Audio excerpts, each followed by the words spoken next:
Hello, hello. Hello.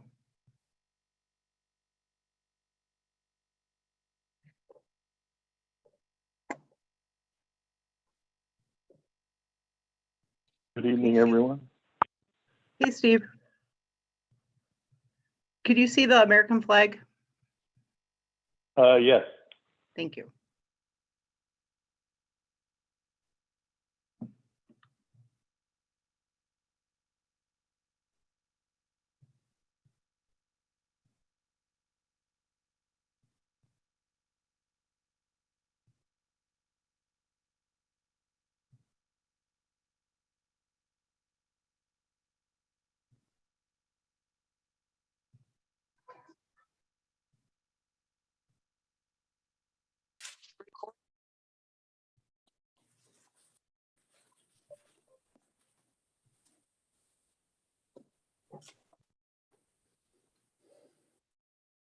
Hey, Bill.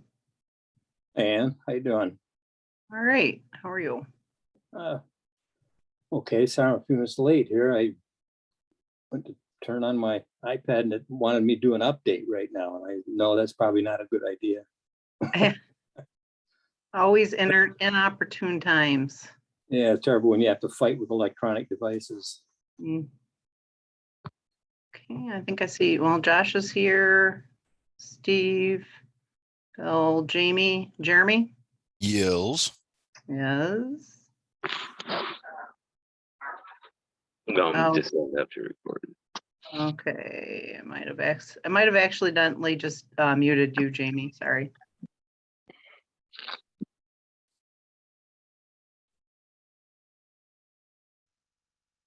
Accidentally? Yes, it was an accident. When I let people in, then it pushes people down, and I was going to click the person above you to mute that wasn't a board member. And I mean, everybody can unmute themselves anyways, but just so I don't get background. If I Just see giving that, you a hard time already. I know that. Thanks. You're welcome. Appreciate the support. So I believe that Tim indicated that there was a chance that he would not, but there he is. Make me a liar, Tim. That he might not be able to stay for the whole meeting, but he is here now. And Tammy, was Tammy there? Yep. Okay. All right, then I think once Recording in progress.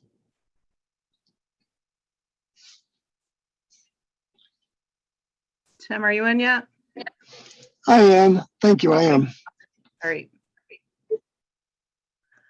Okay, so with that, I will call this regular board meeting to order on November 26th at 7:02. We'll start with the Pledge of Allegiance, please.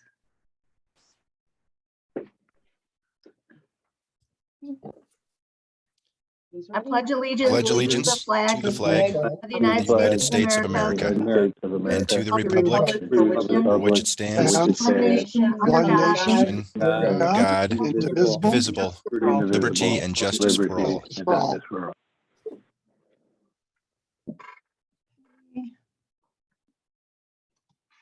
Let's get the agenda up. Okay, can you see the agenda? Yes. Yes.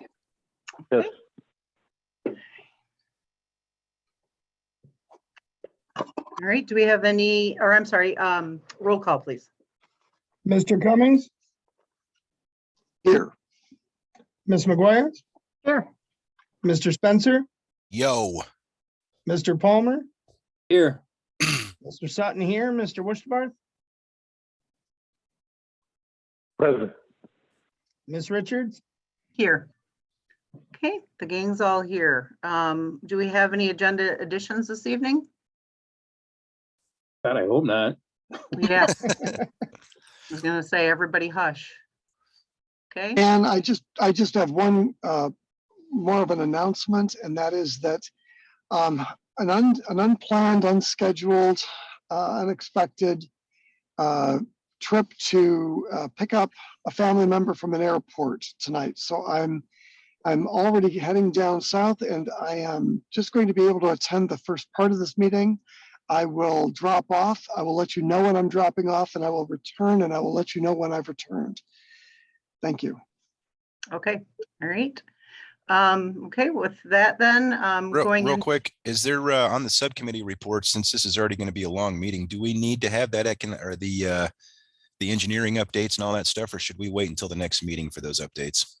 I think it's fine. Okay, just asking. Okay, so we're at our first public comment. Again, you have 4 minutes to speak on public comment. You need to state your name, and it needs to be on the first public comment, an item that is on the agenda this evening for discussion. So that being said, does anybody have a public comment on an item that is on the agenda? Please use the raise hand feature if you are on your laptop.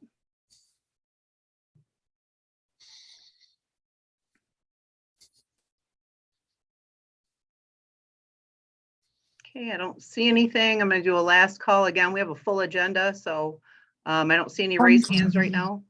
I have something, I don't see for some reason, I don't see the raised hand thing. Okay, and state your name, please. Deborah Rauch. Okay, and it's an item that's on the agenda this evening.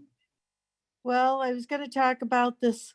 I'm kind of wondering what the heck this EIC director is asking for $3,000 to enhance Okay. and promote the effort and success of the arts and placemaking efforts for downtown. I'm not exactly sure what that means, but I'm assuming that it's more stuff like the mural that was just done. And I went and drove by the mural today after I found it. And I was like, why are we spending money on stuff like this? It's facing the back of an alley.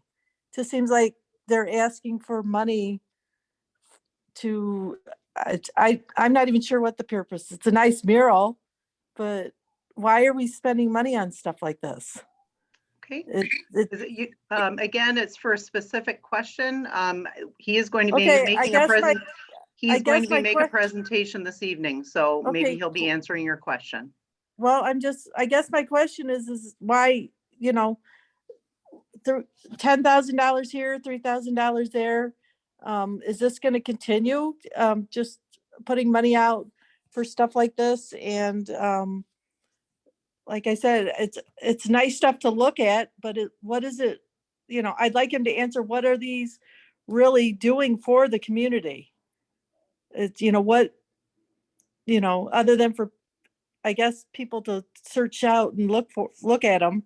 What exactly are they doing for the community?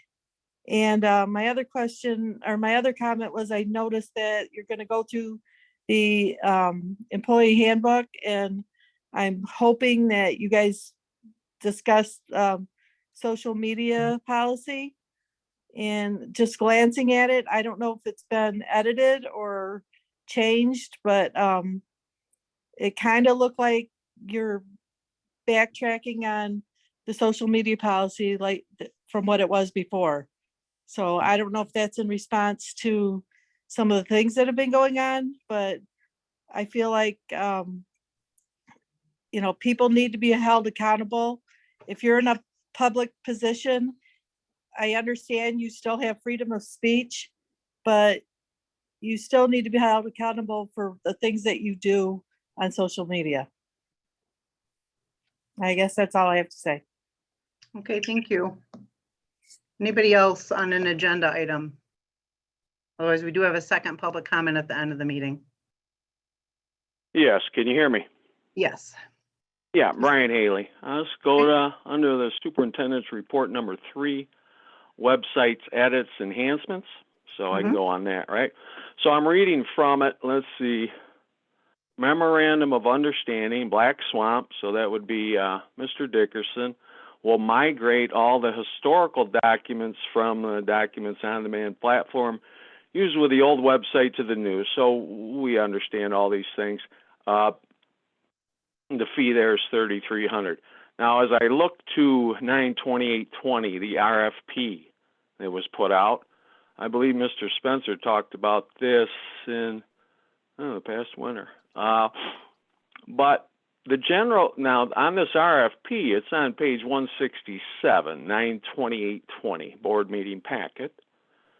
The general project scope, number 1, migrate content from existing site.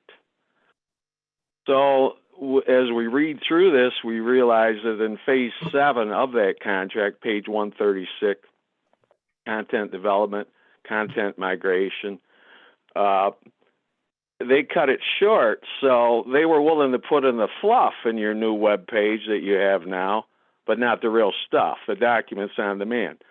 And that's from the revised. Now, this is an RRC program where you guys want to get RRC certified. So I see there's the push to get RRC certified, but we didn't really do the final details on this. So now, Mr. Dickerson, from what I understand, and you guys are going to vote for it tonight, but the reason I'm calling in at this portion, you got to be aware now, if he's in control of all those documents, and I've said this before, concerning Fertile, we're going to go to court over that. So are you going to have him in charge of all those documents? Will he have access to any of the closed door sessions? Because Mr. Dickerson, as I look at the LOI from Renovar, which we all know about, but we don't talk about really. Brian? Now, his name is No. on there. Brian? His name is you're on getting there. off. You're getting off No, target. I'm on top. Okay, again, you have a specific question on on something that's on the agenda, then stick to it. Don't go backwards and start slinging stuff, okay? Stay on task.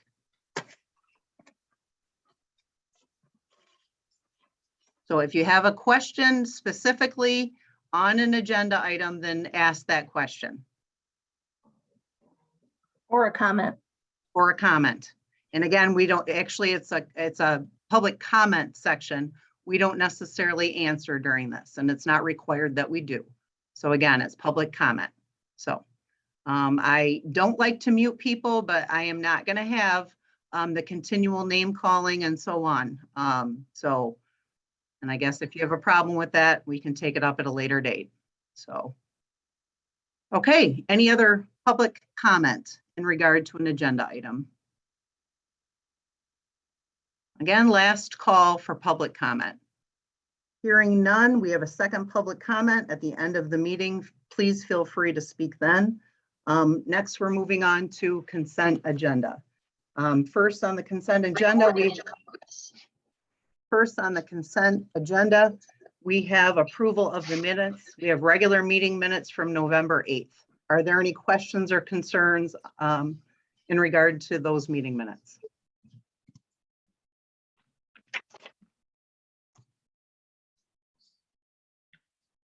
Anyone? Okay, hearing none, then we also have, payment of bills. We have the prepaid run of November 16th in the amount of $118,603.69. Is there any questions or concerns on those? Yeah, and this is Bill. I have one question on that. On page 10 of the packet, this is under the 11/16 check run. Under the sewer fund 590, we have a payment for Messino for dewatering equipment of $26,356.49. At the last, I think it was the last meeting or recent meeting, we approved the dewatering equipment in the amount of $52,712.99. Normally that would be split between the sewer fund and the water fund. And I don't see an equivalent payment to Messino under the water fund. I'm wondering, I'm just guessing here, but I'm wondering if the $26,677.82 that's associated with Ferguson Waterworks for the 1.5 meter pit parts, if somehow those parts got included with the payment to Messino. What had happened on that bill is that's the 12-inch meter pit is paying out of that same line item. And in the report, I believe it's taking the last one entered when it's totaling them. So we do have the dewatering equipment is pulling out of that fund, but it's combined with the, sorry, I'm looking at the printout, the 227.66 for that meter pit lid. Well, I don't know what that means, Josh, but It's Remember- paid out under that line item where you're looking at it, Ferguson. You're correct. It's combined in there with the Ferguson should- murder pit. there The should be an meter pit? additional line. Yeah, there should be an additional line that says Mercino for 26,000, 356.49 in the water fund, correct?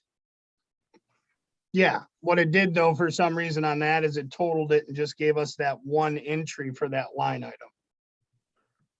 Instead of that- showing the two, it's in there, but for some reason on the report, it just ran the total of the 26,000 and the 227 together and then just labeled under that meter pit. But I went through after you asked me earlier about that and pulled these up and went through, and I don't know why it's showing it on the report, but when you go back to that Ferguson, you can see the difference between what was entered on that PO is the difference of the water fund that's paying that out as well. So the Well, we- 1.5 meter pit, that's why we have that 26,677.82 is because Right. that is the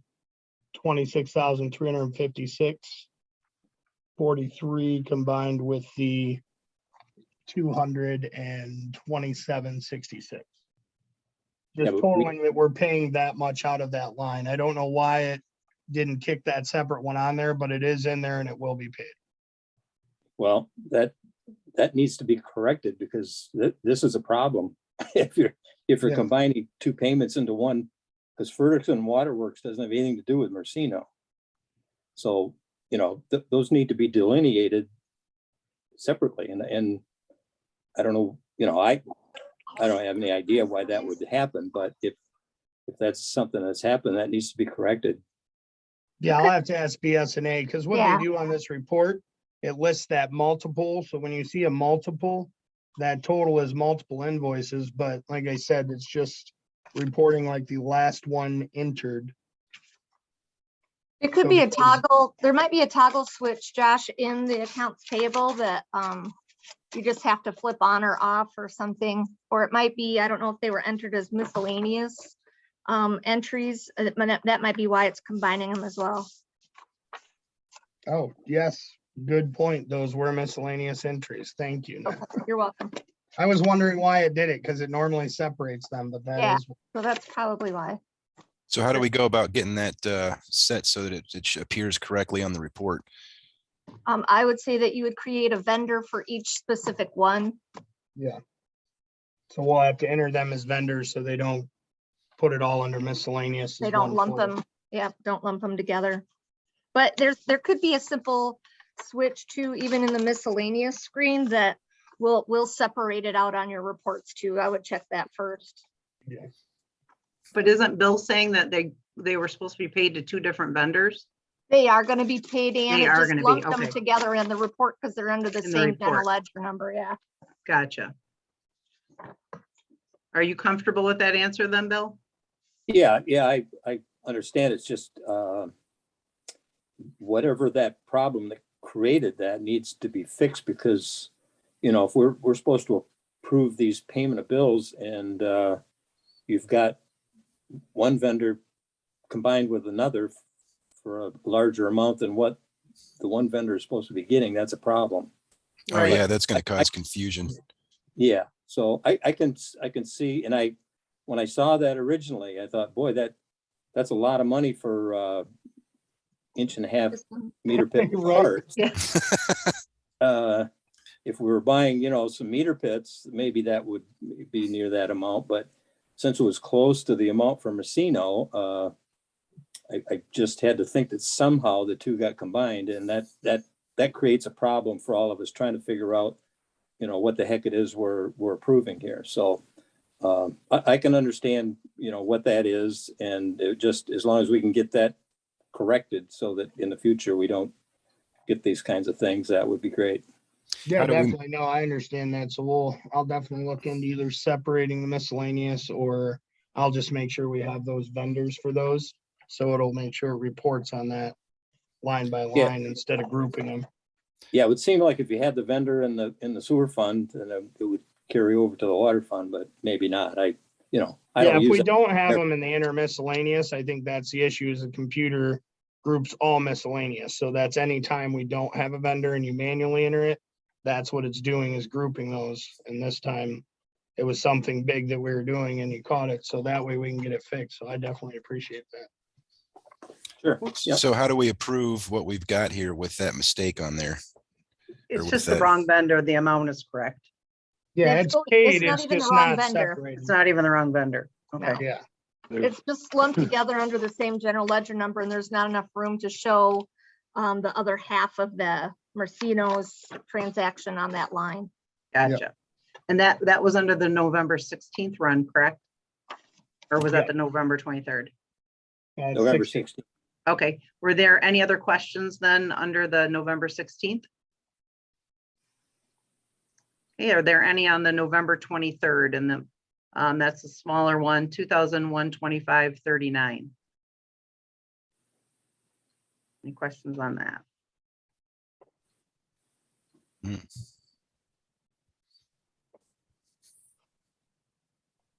No?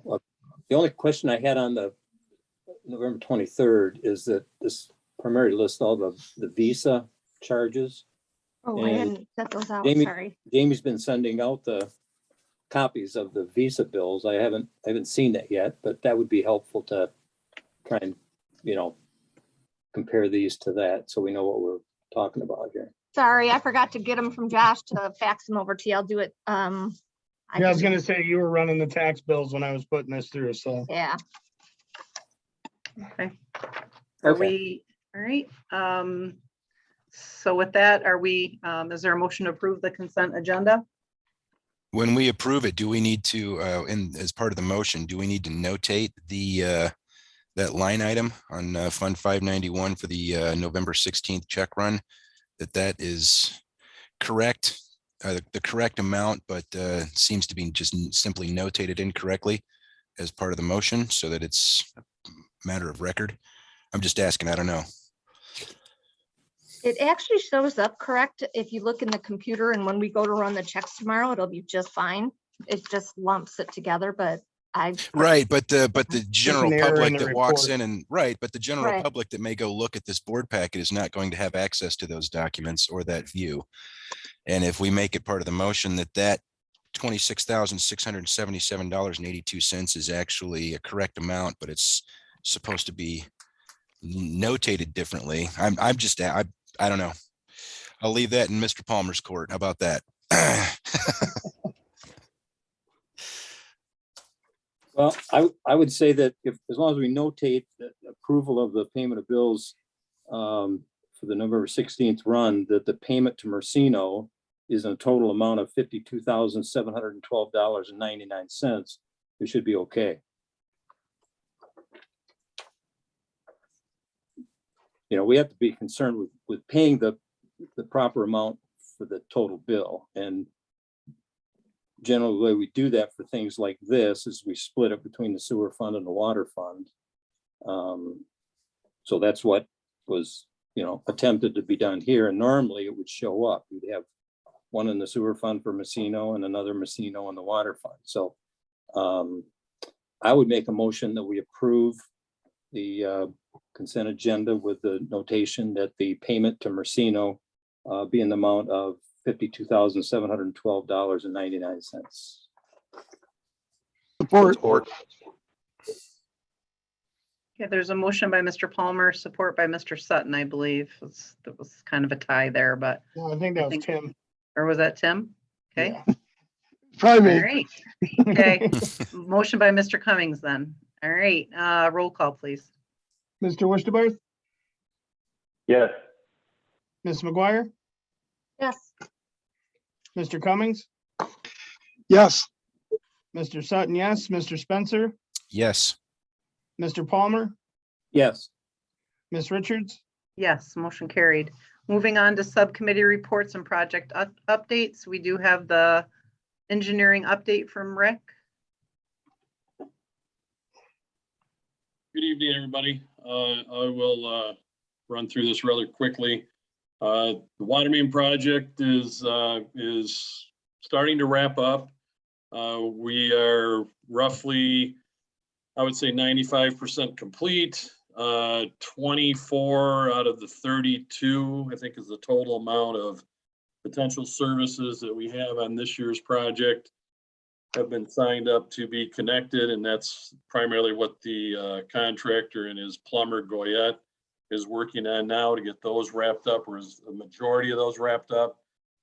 Unfortunately, with the delay on the meter pit out on River Road, there were a few that want to sign up, want to hook up, that have left for the winter.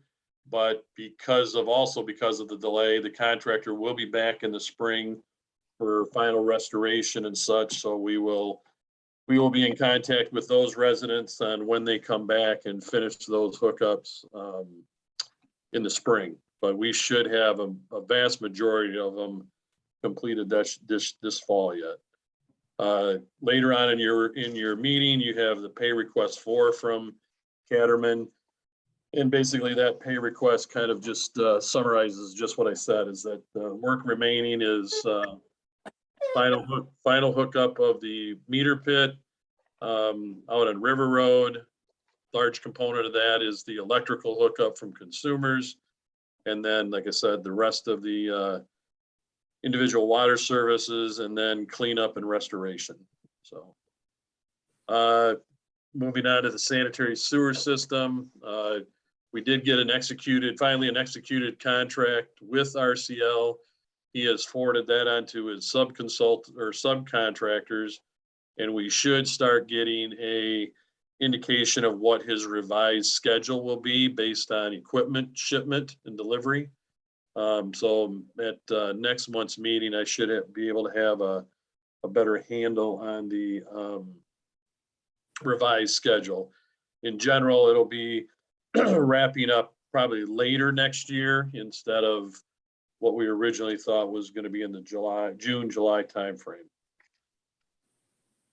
Phase 3 trail project, we're still just in the final stages of securing the right-of-way through Consumers Energy, the Forestry Service, Consumers getting FERC approval.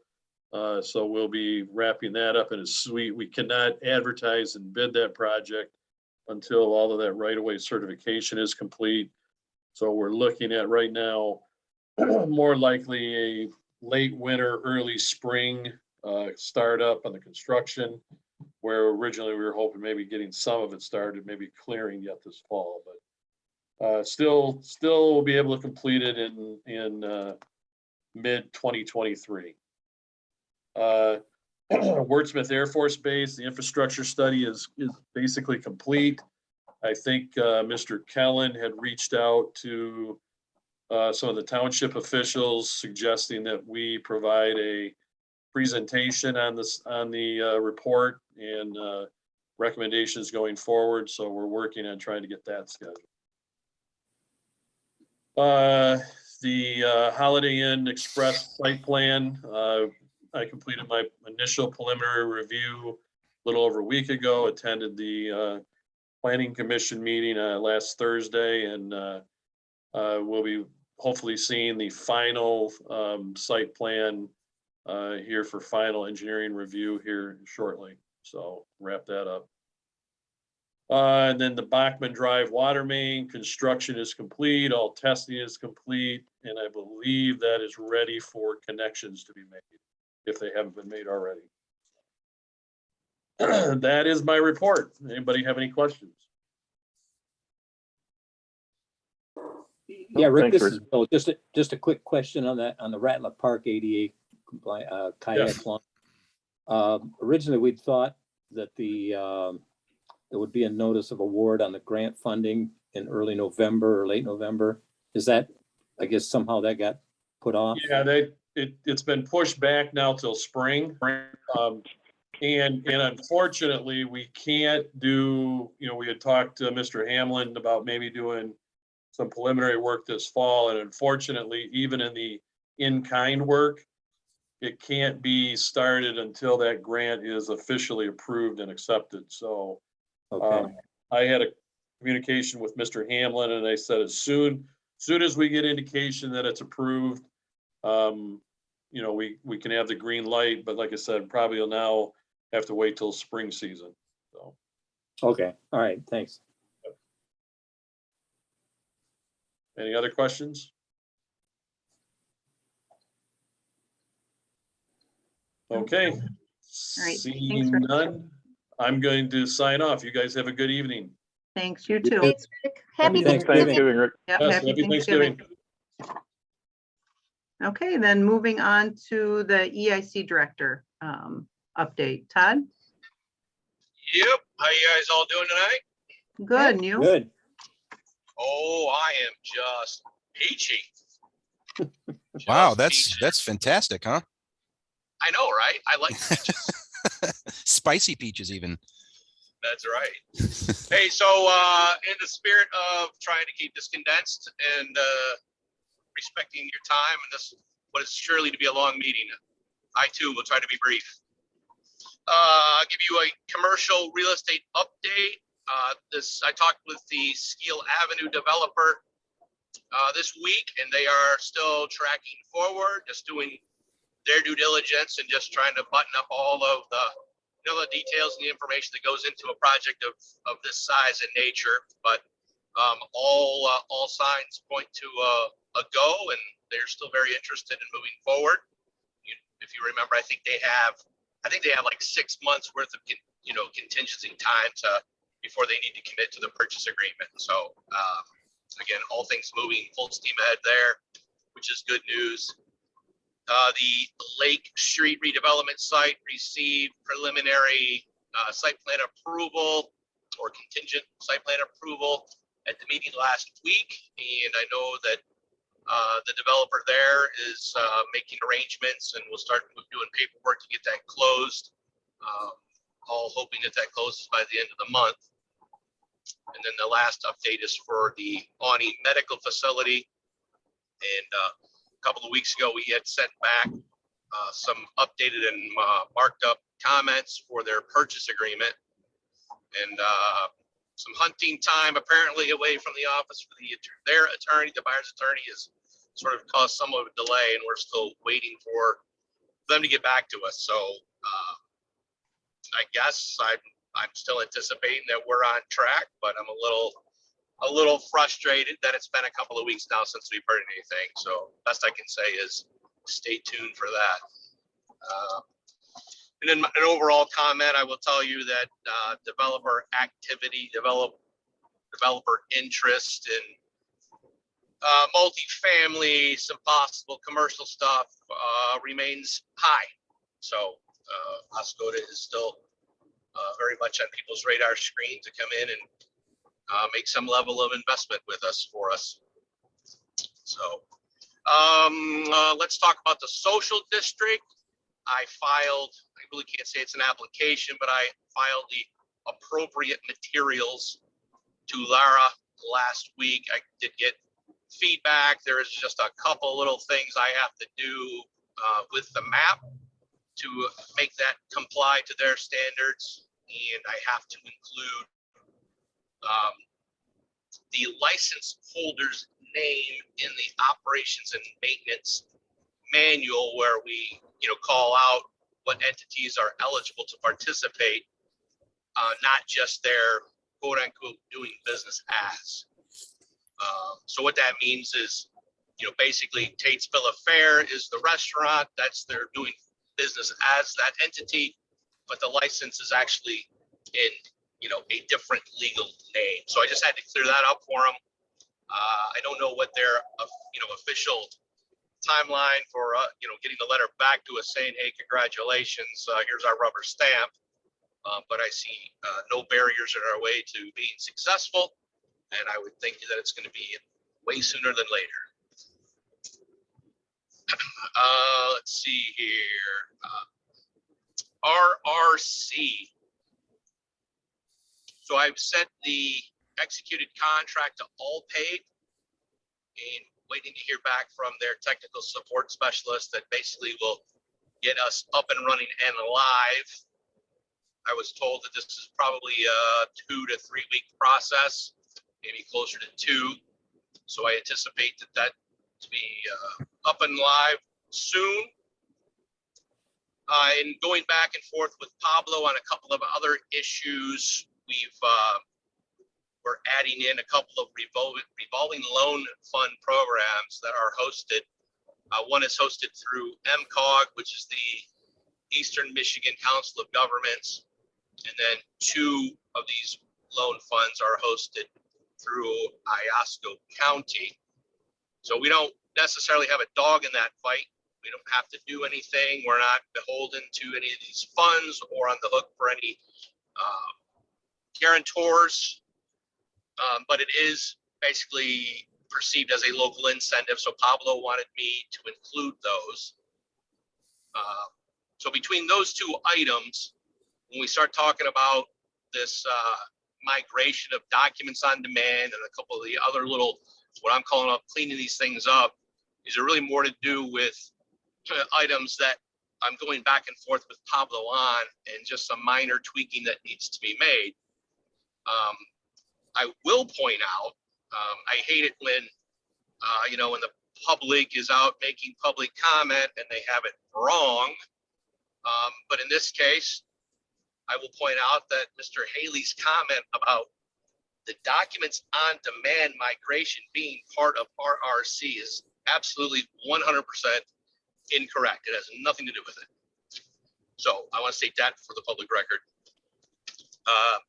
Archway, through the Downtown Redevelopment Subcommittee and as well as the Archway Subcommittee, I want to give you an early heads up that we do have some preliminary designs for a potential archway, and I am looking at getting some conceptual budgets put together. This is going to segue into arts and placemaking a little bit, but if you're just now joining the show, back in 2019, Joe Borgstrom and the Place and Main consultants came in and said, hey, here's all these great things that your town could be doing to make yourself more vibrant, more attractive community, possibly fill in these empty buildings, get some businesses in those buildings. And before I was hired, that consultant came up with what we refer to as the Place Leap strategies. Those Place Leap strategies can be found on our website. And if you're wondering why an archway is even being talked about, it's because that was one of the items that was identified as a potential upgrade for the general community and the general vibrancy of that community. So if you're not familiar with the Place Leap strategies, and you're wondering why we're talking about archways, if you're wondering why we're talking about art and placemaking, it's because when I was hired, that's what I was told to do. It's a set of documents. It's Todd's to-do list. I've talked about this, back in 2020. I continually talk about the Place Leap strategies. Great place to go get yourself educated on why we talk about the things that we do. And at the end of the day, it's about creating even more tourism in the shoulder seasons. It's about creating a vibrant community, because vibrant communities will attract small businesses who want to put their businesses in our empty buildings. The whole end game is, let's get rid of the empty buildings, let's get rid of the blight, and let's be proud of our communities. That's why the EIC and myself get out of bed and do what we do every day. So if there aren't any questions, that is my official briefing.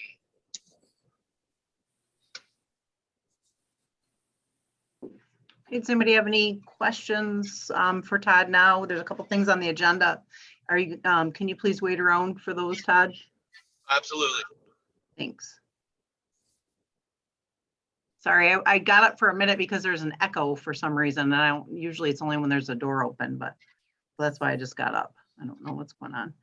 But does anybody have any questions for Todd, or are we good to move on? Because we are under the superintendent's report, our first agenda item, we have somebody that's here for questions. So, Appreciate the update, Todd.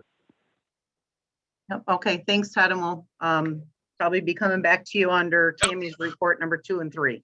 So, I'll be here. all right, thank you. So moving on to the superintendent's report. First on number 1 is healthcare benefits renewal. Tammy?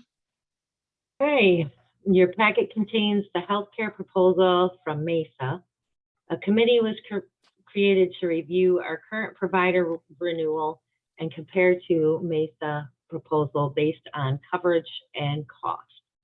I would ask that the Township Board review and approve the Mesa healthcare proposal as presented. And I have Jim here, who's sharing office space. So if you have questions, please feel free to ask. Okay, and I'm just for clarification, I should say, Jim is with Mesa, correct? That's correct. Okay. Oh, so Jim Baker. Correct. All right, sorry. I just saw you pop up on the, all right. Does anybody have any direct questions for Jim?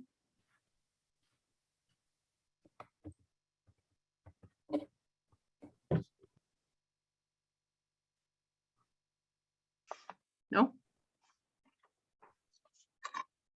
All right, if Had my nobody has, questions answered this after, oops, sorry. I had my questions answered this afternoon when I was in Township Hall. okay, I also spoke with a few of the committee members today, and I also talked with Jim this afternoon, and he answered all my questions. okay. Well, thank you, Jim, for being here this afternoon. I know you're here at, I think, 4, and then staying all the way on to the meeting, so. I guess if nobody else has any questions, is there a motion or? Yeah, I would make a motion that we approve the Mesa healthcare proposal as presented. I'll support that. Oh my goodness, you guys. I think it was Who is- Good Jeremy. luck. I can't help you on that one, Ann. I They was were gonna literally say, right on time with You know, we each other. actually started doing this at the airport authority meeting. When you make a motion, if you can indicate your name and just say, you know, this is Spencer, I said something, then that's just helpful. Since we're not all together. This makes me be able to hear or understand who it is making the motion, so. So Josh made it, who supported it? You I kind think of it was a tie tied. between Jeremy and Steve, so I'd say pick one. All right. Just because you clarified it, Steve, I'm gonna give it to you. So, Sounds good. all right, there's a motion by Mr. Sutton and support by Mr. Westerbarth for the healthcare benefits as presented. Roll call, please. Mr. Palmer, Yes, Mr. Westerbarth, Yes, Ms. McGuire, Yes, Mr. Cummings, Yes. Mr. Sutton, yes, Mr. Spencer, Yes. Ms. Richards, Yes. Motion carried. Okay, moving on to the Oscoda Township Art Walk. Oh, I'm sorry, before moving on, thank you again, Jim, for staying on. Sorry you had to stay so long and we didn't have any questions, but appreciate you doing so. Thank you very much. I just want to thank the board and thank Superintendent Klein and her team. It's been wonderful working with them, and I'm sure we'll continue the relationship. So congratulations and thank you so much. Have a great night, everybody. thank you, Jim. Have a Thank you. happy Thanksgiving.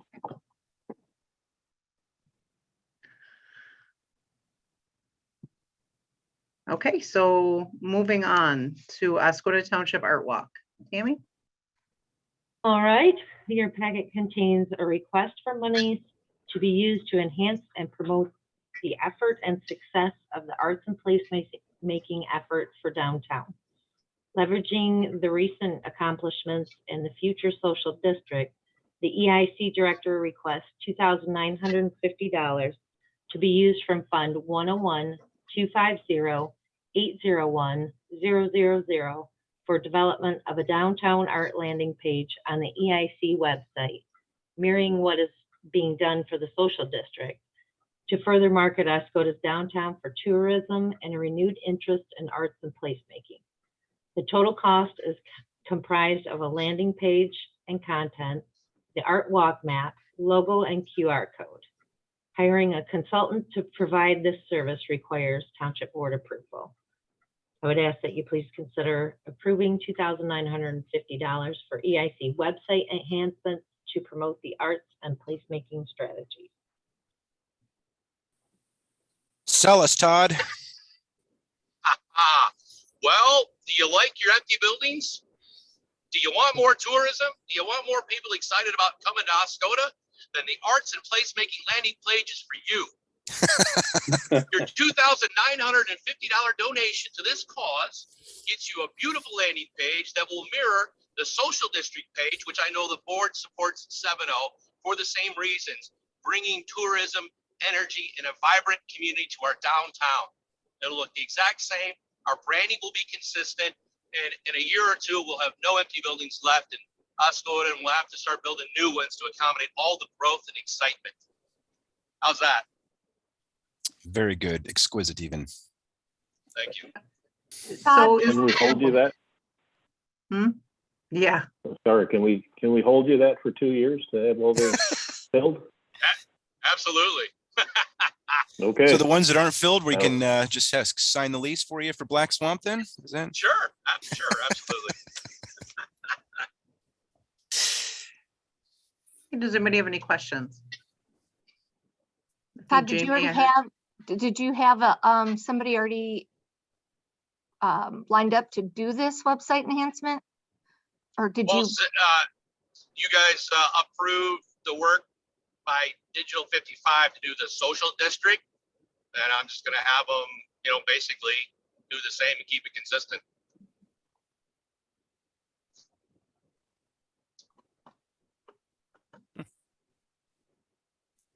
Refresh my memory. Who's Digital 55?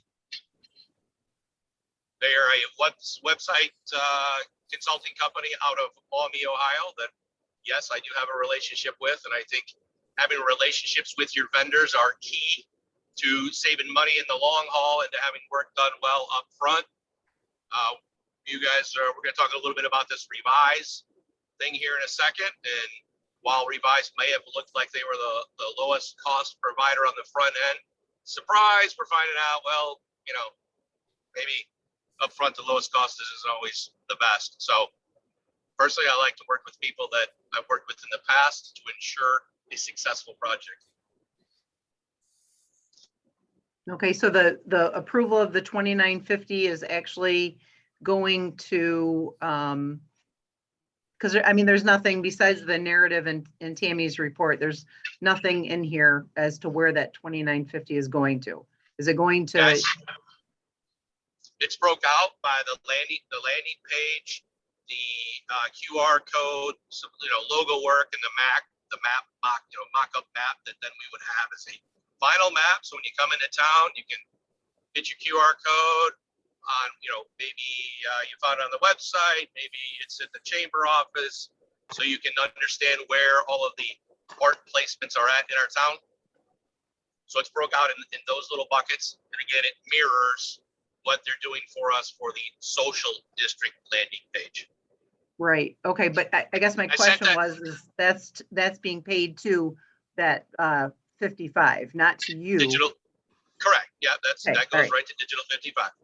Okay, that's what I wanted to know, thanks. Todd, is that a one-time cost? Yes. And will they maintain it after that, or will we be maintaining that page ourselves in the future? Well, again, the beauty of the relationship is if I call them up and say, hey, I need this little tweak, I need this edit, which they have done multiple times on the EIC website for us at no cost. Okay. If you would like to be, if you'd rather see that in writing at a specific period of time documented, we can do that. But I can tell you that, again, for the EIC page itself, they've done numerous updates and edits for me at no cost.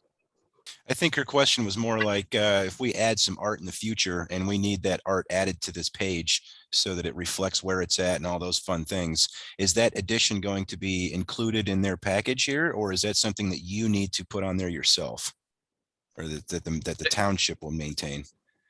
I'm happy to get that in writing, but I'm Well, I sure mean, that they will. I don't think that we can expect them to make changes to the page for an indefinite period of time.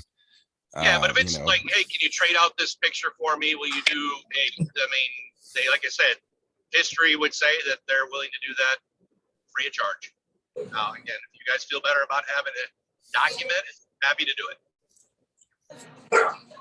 I guess, is it something that they would have to do, or is it something that you have the ability to do?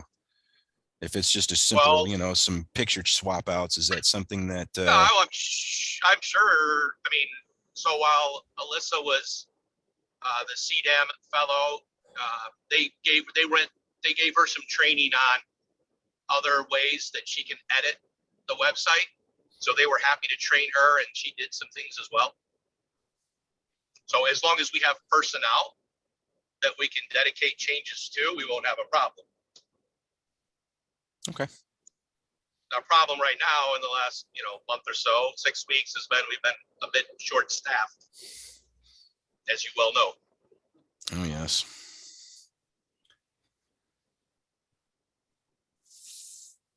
Well, Yeah, this is they're- Bill Palmer. I would like to make a motion to approve the $2,950 for the EIC website enhancements to promote the arts and placemaking strategies, and it to be paid from Fund 101-250-801.000. This Spencer and I support it. Okay, and because Mr. Spencer followed the rules, he gets the, all right, so Mr. Palmer made the motion, Mr. Spencer supported it. Roll call, please. Mr. Spencer, Yes. Mr. Palmer, Yes. Mr. Worcesterbarth, Yes. Ms. McGuire, Yes. Mr. Cummings, Yes. Mr. Sutton, yes, Ms. Richards, Yes, motion carried. Moving on to the website edits and enhancements. Tammy? Your packet contains a memorandum of understanding for additional scope to be added to Black Swamp Location Services' current services. As the memorandum states, Black Swamp will migrate all the historic documents from the Documents on Demand platform used with the old website to the new Township website directly. Black Swamp additionally anticipates final edits that will be needed for RRC certification. The proposed fee is $3,300 and will be paid from Fund 101-250-801.000. Authorizing Black Swamp for additional scope requires board approval, and I would ask that the board approve the memorandum of understanding and the fee of $3,300 to be paid to Black Swamp Location Services. Now, this is to migrate all the documents from Documents on Demand into our new site, right? That is correct. And this is one of those things where we kind of got trickified by some of the wording where they said, oh yeah, we're going to migrate all the content over. But they did not consider the Documents on Demand as part of the website content, because the documents don't just show up on the website. They are linked to on the website. And so they have put the links so that you can still get to them on Documents on Demand, but they did not migrate that. And they wanted what, like $3 or $4 a document to move them? Isn't that what it came out to be? $3 a document at 1,940 documents.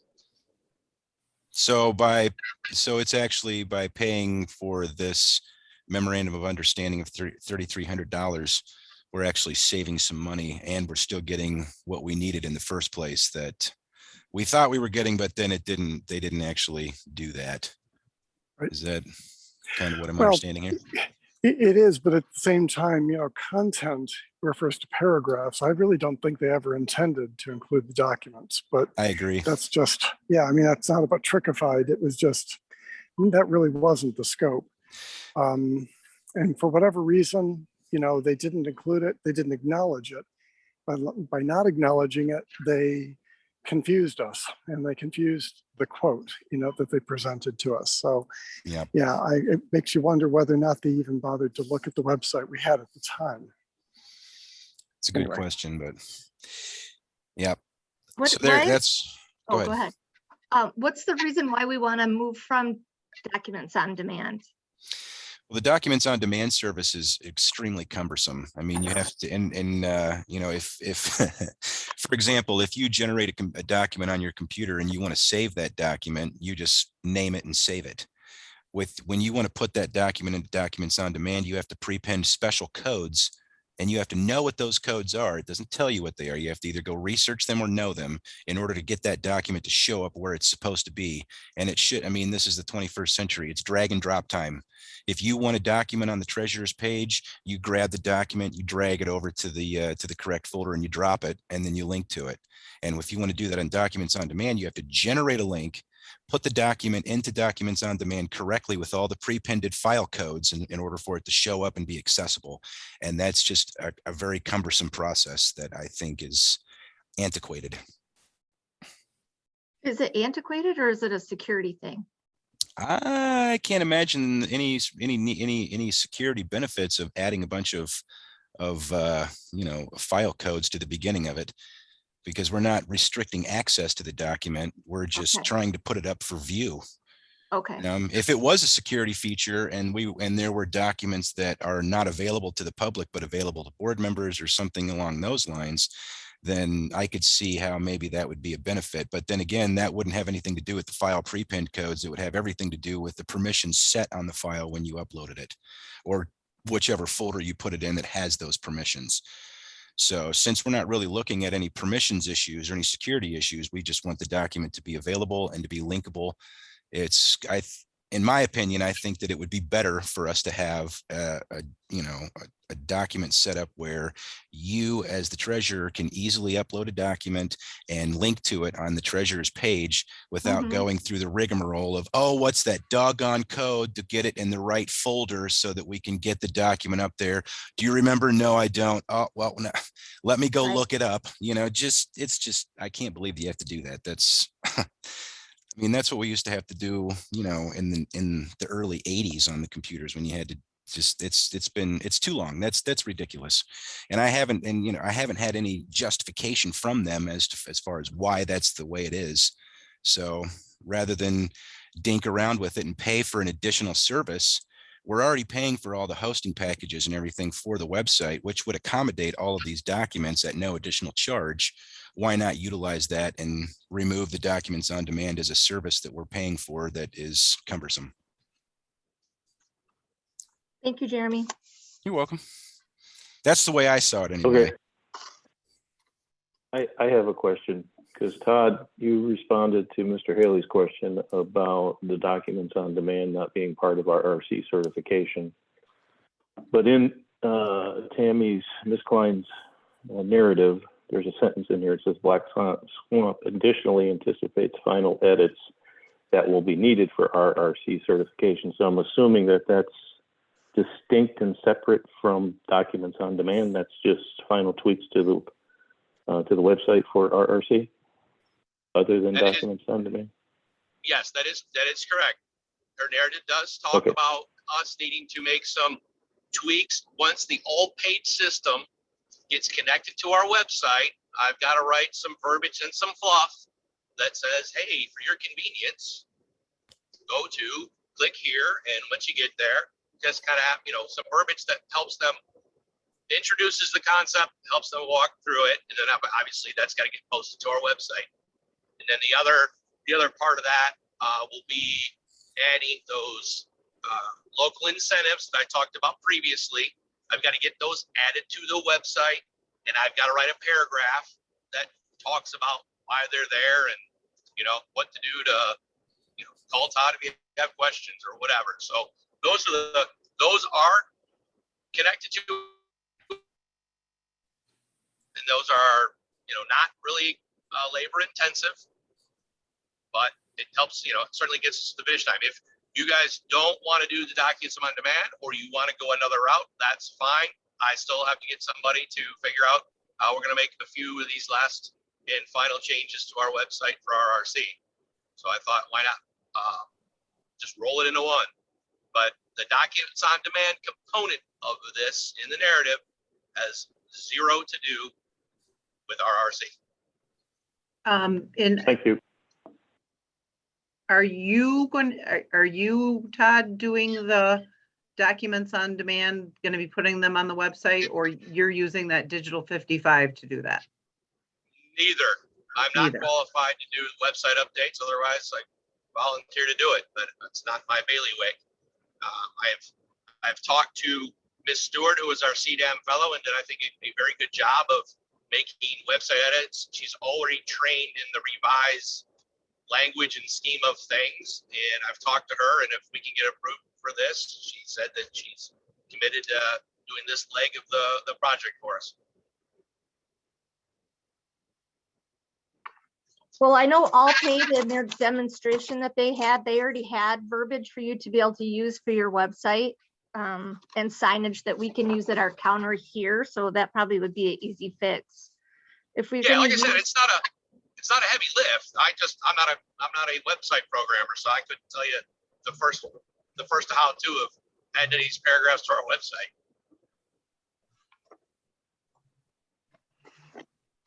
And maybe Miss Stewart could update the drop-off permit I asked a long time ago and it never got done. She can maybe do that since she's familiar with it.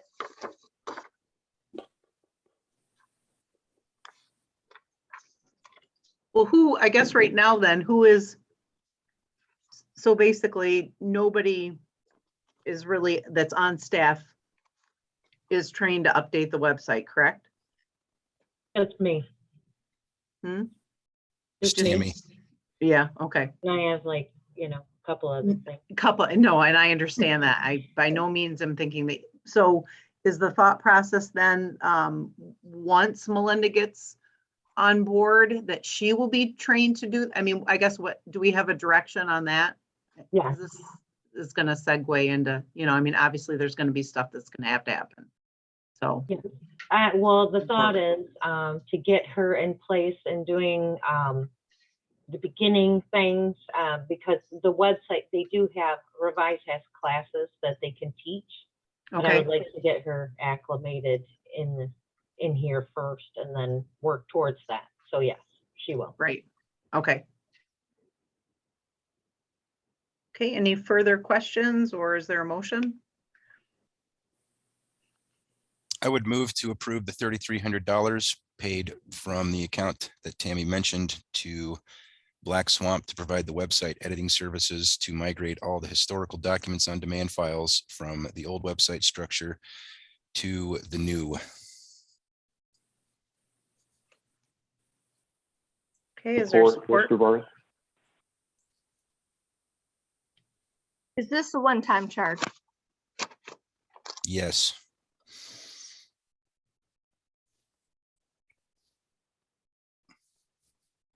Okay. So there's a motion by Mr. Spencer and support by Mr. Westerbarth for a one-time charge of $3,300 as requested. Roll call, please. Ms. McGuire, Yes. Mr. Westerbarth, Yes. Mr. Palmer, Yes. Mr. Sutton, yes, Mr. Spencer, Yes. Mr. Cummings, I think he might be gone. Yep, I'm here. Oh, he's here. And yes, thank you. Sorry, I thought I saw you gone. Ms. Richards. Yes, motion carried. Okay, thank you.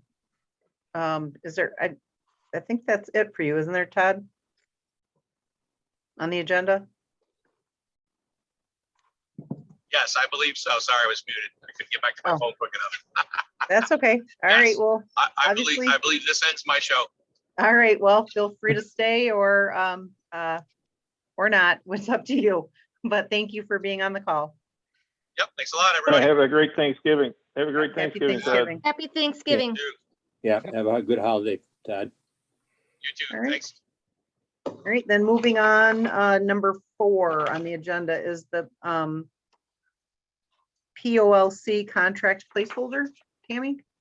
Okay, I recently sent the board the tentative agreement with the POLC signed November 11th by myself, the clerk, and the POLC union president. We have one amendment that the labor attorney provided to this agreement which is Article 25.1. I don't know if any of you remember, it just regards residency, which we originally had. All members of this bargaining unit shall be residents of either Iosco or Alcona County.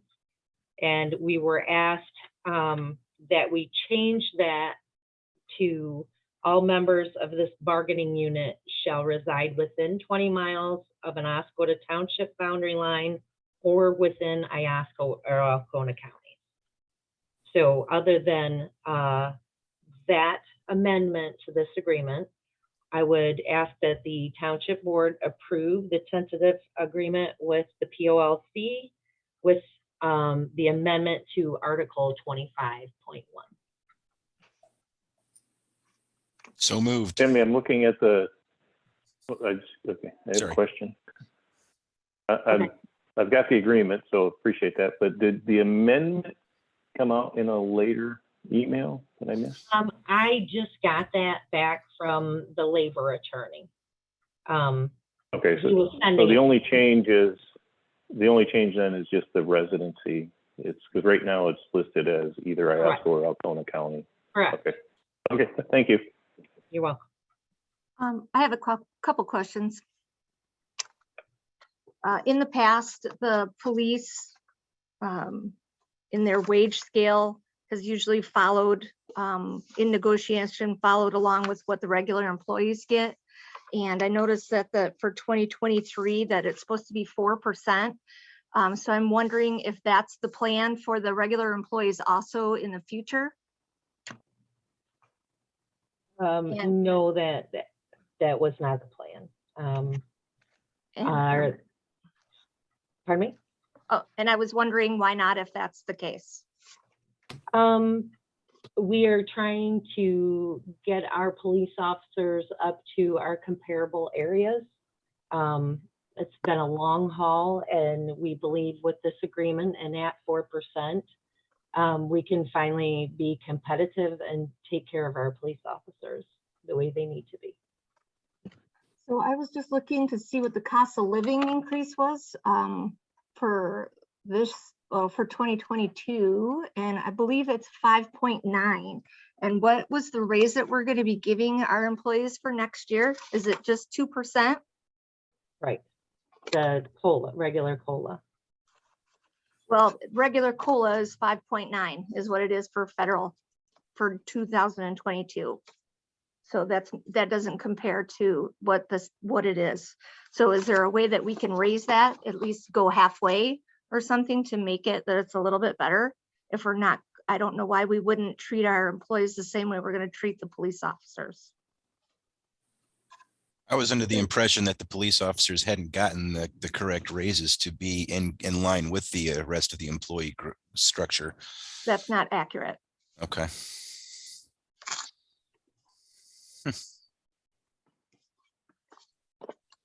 Well, The police I would say, officers always get, they also have a very nice retirement package that the regular employees do not get. And I understand there are differences in the job duties and so forth, but as far as the pay increase, I think that should stay the same. Well, I think that's a discussion under the budget later on. Right now, this is a collective bargaining agreement with the police officers. I understand the comment, Jamie. Not trying to, dismiss it at all. I appreciate it. But Thank you we very much. also we also have an issue of making sure that we're paying our police officers kind of rate on the surrounding area. And right now, I think they're the most underpaid, with the exception of Alcona County, from the rates that I've seen.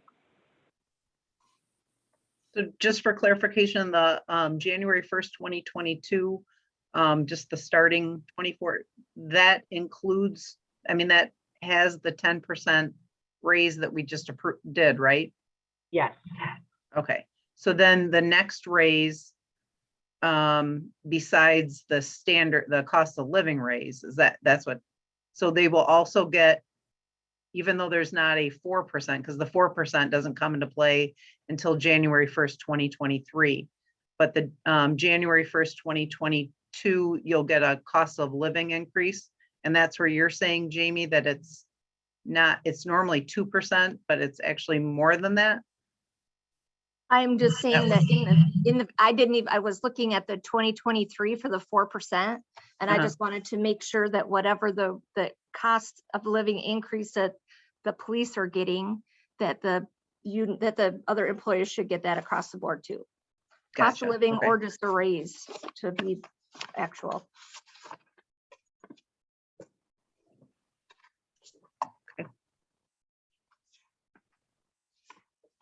Well, like Mr. Worcester pointed out, we have a serious problem trying to maintain our police department. The residents of the township, supported a millage so that we can maintain an effective 24/7 police department.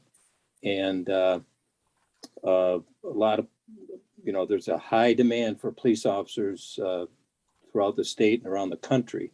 And we have to compensate them to try and keep the officers that we have in order to maintain a flowing police department here. And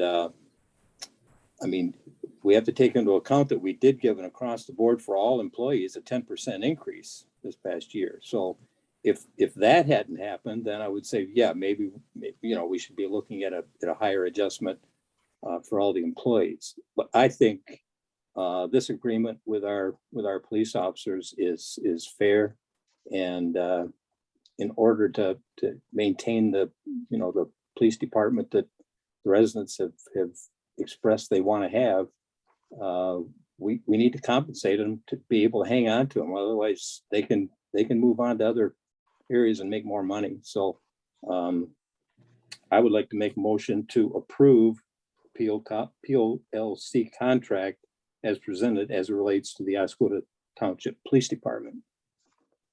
Support Sutton.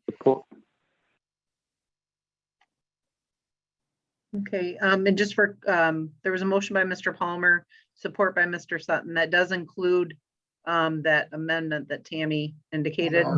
Yes, under our Okay. Article 25-1 residency. Right, Yes. okay. Any further discussion?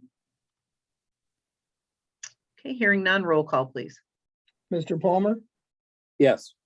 Mr. Sutton, yes, Mr. Wurstabarth, Yes. Ms. McGuire, Yes. Mr. Spencer, Yes. Mr. Cummings, Yes. Ms. Richards, Yes, motion carried. Moving on to the Oscoda Township Employee Handbook revision. All right, your packet contains the newly revised edition of the Oscoda Township Employees Handbook. A small committee was created to review the handbook and update antiquated policies and procedures. These revisions were sent to our Labor Council and approved. I would ask that the Township Board review and approve the handbook revisions as presented. Okay, is there any questions or discussion? Yeah, usually we get the old copy and the new copy with the things that are added and crossed off for both actually for the last item for the contract and for something like this with the handbook. Shelley was kind enough to send me the document, 95 pages long, but I just wanted to thank her for sending that out to me.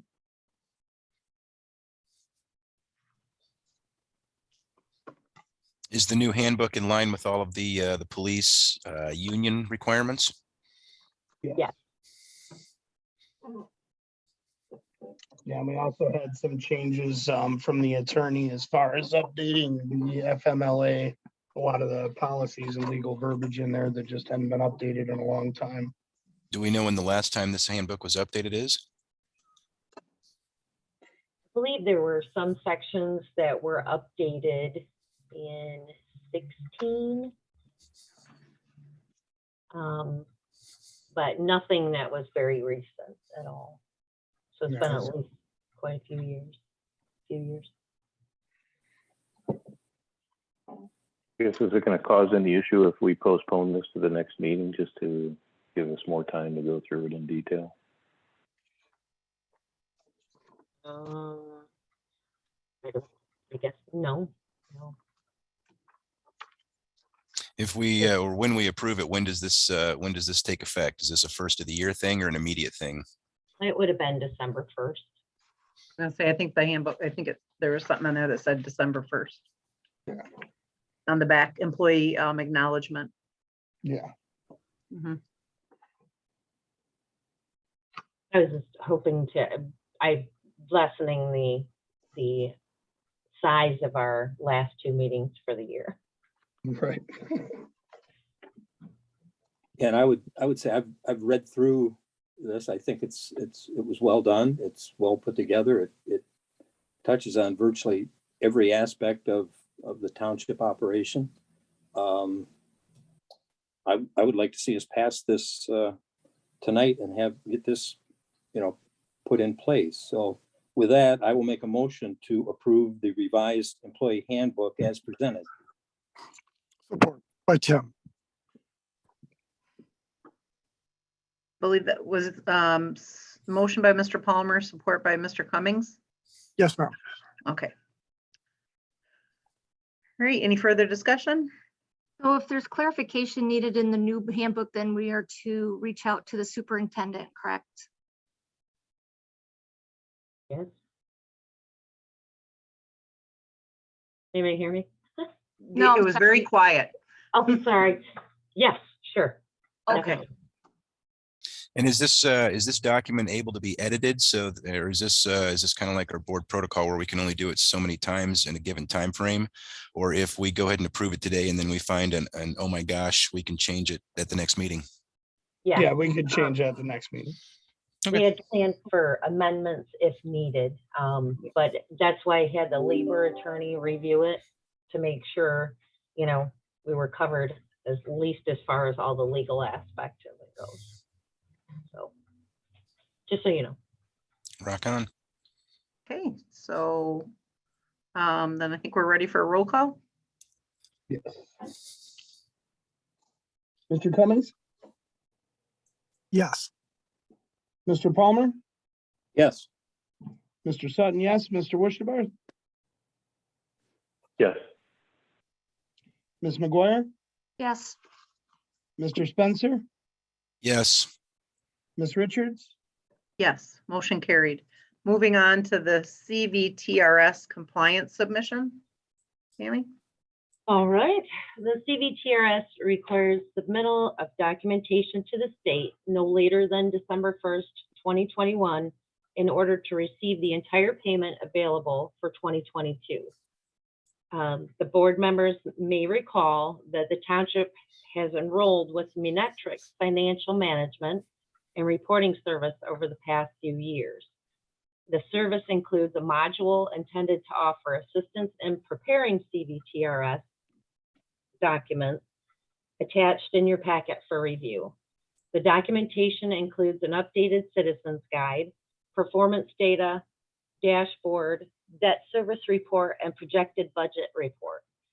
In addition, there is a completed certification document, including electronic signature. A significant portion of the information contained in the report is sourced from materials submitted to the state from which Munetrix extracts relevant data. Approval is being sought to submit the attached Cvtrs reports in compliance with the program deadline. And I will tell you, if it is not in December 1st, our amount decreases the later we submit, just so you're aware. Does anybody have any questions or?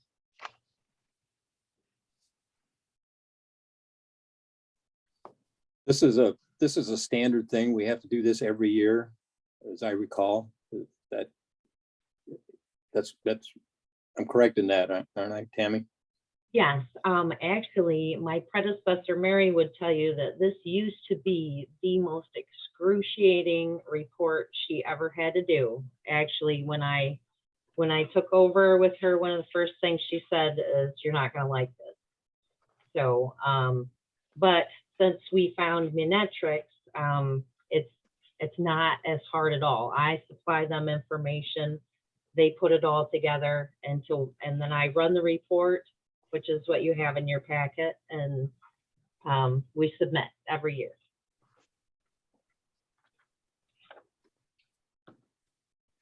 So I would Yeah, make a right, motion yeah. to approve the CVTRS report and submit to the state in compliance with the program deadline. Or McGuire. Only because you have a feminine voice, I knew. who it was. And I know I I didn't. think she was holding off on saying her name just to see if you'd say something. Hey, I'm just trying to follow the rules, okay? Right, you're supposed to say, look, yeah, I was gonna say, I know I didn't make it, so, anyways, there's a motion by Mr. Palmer and support by Ms. McGuire. Roll call, please.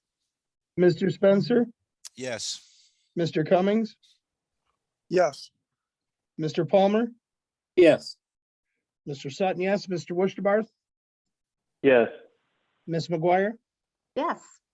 Ms. Richards, Yes, motion carried. Moving on to the, presentation of the Oscoda Township fiscal budget and the scheduling of the public hearing. So basically, we're scheduling a public hearing. Adopting the 2022 budget requires the scheduling of a public hearing for the next township board meeting scheduled for Monday, December 13th, 2021. Your packet contains draft versions of the 2022 budget document. Bound copies of the 2022 budget document will be provided to the board members after the adoption. The 2022 budget document will also be posted on the homepage of the township's website. I would ask that I get approval to request the scheduled hearing, or shoot, sorry. Starting over.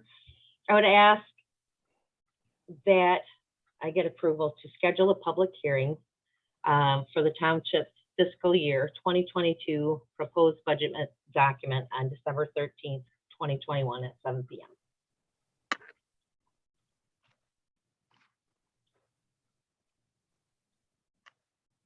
Any questions? So basically, we just are approving Tammy to put the notice in the paper. Should the public hearing be held at the same time as the board meeting, or should it be a little earlier than that? Usually, we just have it at the same time. I'm good with that. I just asking. I would just ask the board members to consider the cost of living pay increase for the regular employees as well. Moving forward.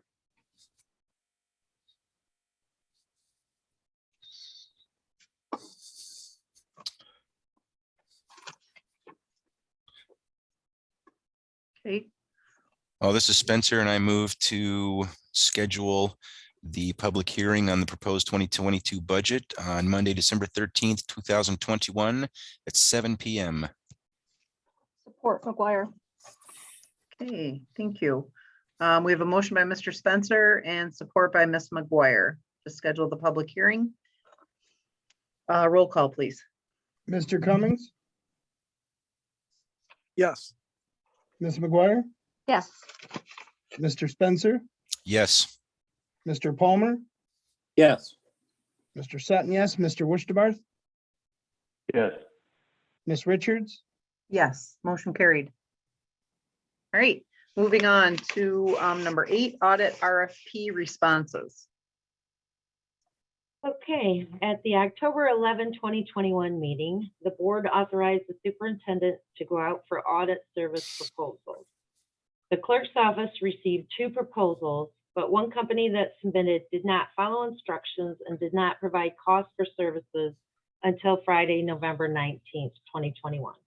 They were, the RFPs were due in, just for a side note, Thursday, November 18th at 10 a.m. I would ask that the board review the submitted proposal from Gamebridge and Company for audit services and approve the hiring for audit services. Okay, are there any questions? Yes, they didn't specify any travel expenses.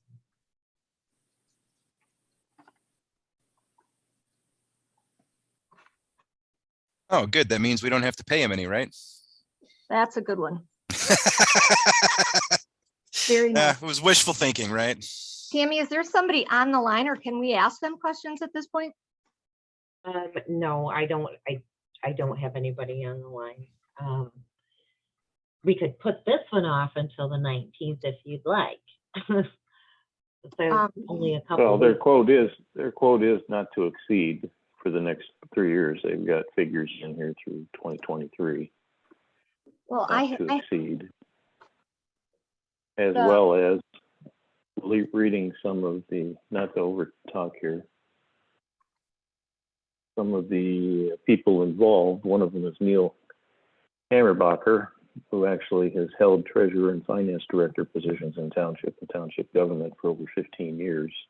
So they're very familiar with township governments, as well as state of Michigan and nonprofits with their list of clients. So in my mind, they seem pretty solid to me. I find their bid a little low, honestly, and I think that we're going to end up paying for that in the end.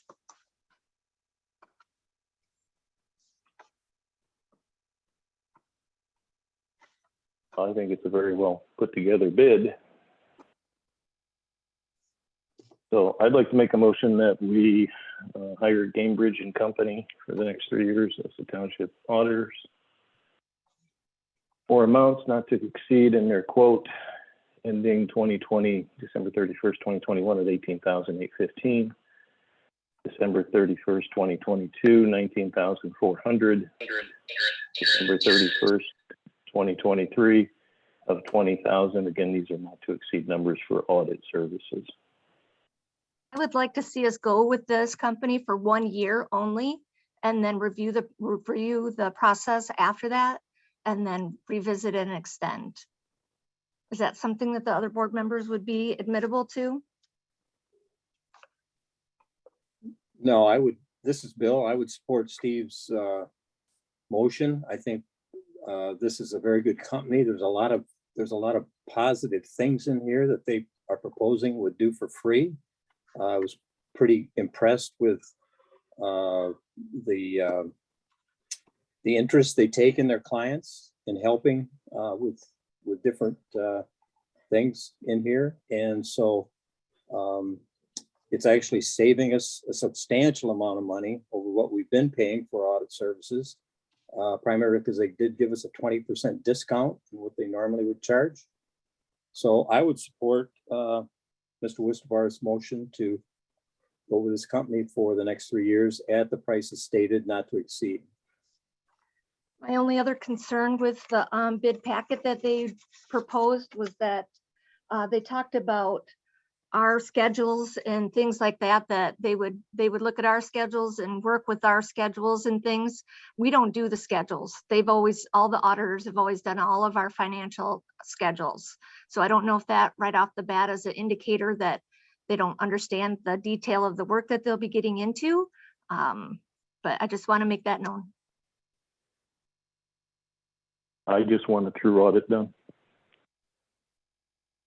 They I'm sorry, shouldn't be what? having to do. You don't think I there was just want a true, I would like a true audit done, and auditors shouldn't be doing work on schedules in my mind.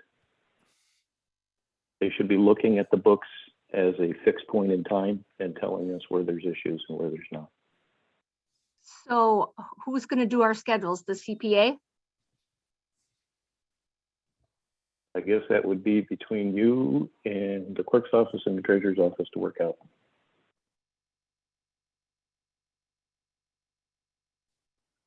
The schedules are actual audit documents, like auditor's documents. We have a motion on the floor. I'd like to vote, please call.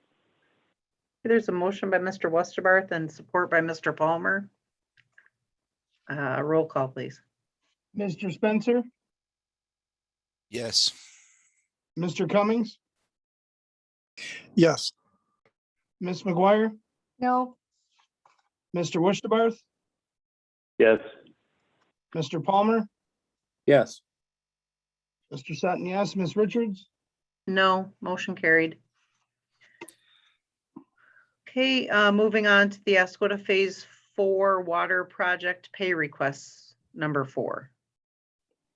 Okay, your packet contains the fourth pay request in the Phase 4 water main project in the amount of $133,599.32. This leaves $233,584.54 remaining on the project. I would ask that the board consider approving the fourth pay request for Caterman Construction in the amount of $133,599.32. Good Lord. Okay, are there any questions on that request? Hearing none, is there a motion? I'll make a Yes. motion that we approve the payment. This McGuire. is Spencer and I support. Thank you. Motion made by Ms. McGuire, supported by Mr. Spencer. Roll call, please. Mr. Worcester, Yes. Ms. McGuire, Yes. Mr. Cummings, Yes. Mr. Sutton, yes, Mr. Spencer, Yes. Mr. Palmer, Yes. Ms. Richards, Yes, motion carried. Moving on to the resolution section of the agenda. We have 4 resolutions, all to establish salaries for the 2022 season, otherwise known as year. The first is Resolution 2021-32 to establish the supervisor salary. I'm very sorry, excuse me, Ann, I've got to drop at this point. I was able to pull off as much of the meeting as I could. I'm very sorry. Okay, all right, thanks, you. Tim. Thank you. All right, so I guess just have the meeting minutes support 8:30. Tim had to leave. Okay, all right, so Resolution 2021-32 is to establish the supervisor salary.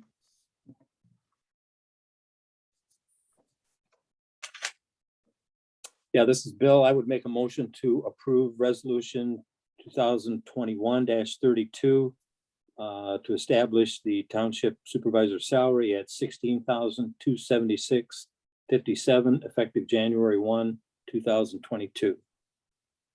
McGuire.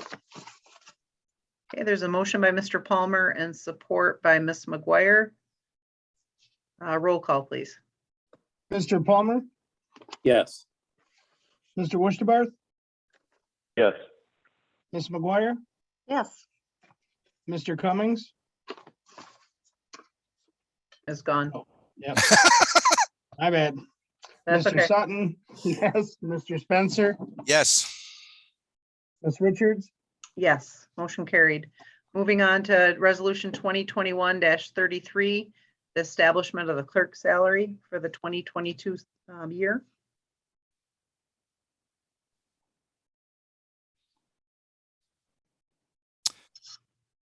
I'll make a motion that we Motion? approve resolution 2021-33 as presented. Support by Spencer. Okay, there's a motion by Ms. McGuire, support by Mr. Spencer. Roll call, please. Mr. Spencer, Yes. Mr. Palmer, Yes. Mr. Worcester, Yes. Ms. McGuire, Yes. Mr. Sutton, yes, Ms. Richards, Yes, motion carried. Next on is Resolution 2021-34 to establish the treasurer's salary. This is Spencer. I'd move to approve resolution 2021-34. Support Worcester. Okay, there's a motion by Mr. Spencer, support by Mr. Westerbarth. Roll call, please. Ms. McGuire, Yes. Mr. Worcester, Yes. Mr. Palmer, Yes. Mr. Sutton, yes, Mr. Spencer, Yes. Ms. Richards, Yes, motion carried. Last resolution is Resolution 2021-35 to establish the trustee salary for the 2022 year. I make a motion to pass Resolution 2021-35. This is Richards. Support McGuire. There's a motion by Ms. Richards, support by Ms. McGuire. Roll call, please. Mr. Palmer, Yes. Mr. Sutton, yes, Mr. Wishbarth, Yes. Ms. McGuire, Yes. Mr. Spencer, Yes. Ms. Richards, Yes, motion carried. Moving on to other on the agenda. First is the Lake Management RFP. We did pull, Tammy was able to pull the one that was used, I can't remember, 2012. I'm not sure. But anyways, we revised it between my review, Tammy's review, and the weed committee's review. We reviewed that document and did have the township attorney review it as well. And is on the agenda asking for your approval to go out for solicitation for a lake manager, new lake manager. Sorry, wait a minute, I have some background here. Why they just called in. Sorry about that. Okay, So this is just asking, this is just the RFP request. correct, to go out. Huh. Mhm. I would move that we approve the Lake Management RFP request. Spencer. Okay, is there support? Support McGuire.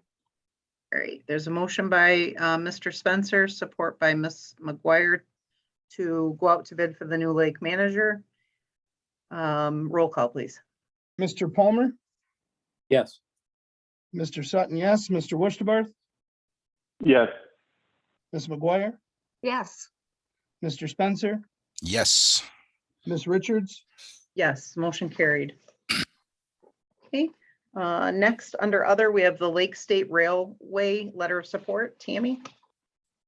Yes, so in your packet, you will see a letter that was received previously to Mr. Schaefer, but from Sean Pengelly with Lake State Railway.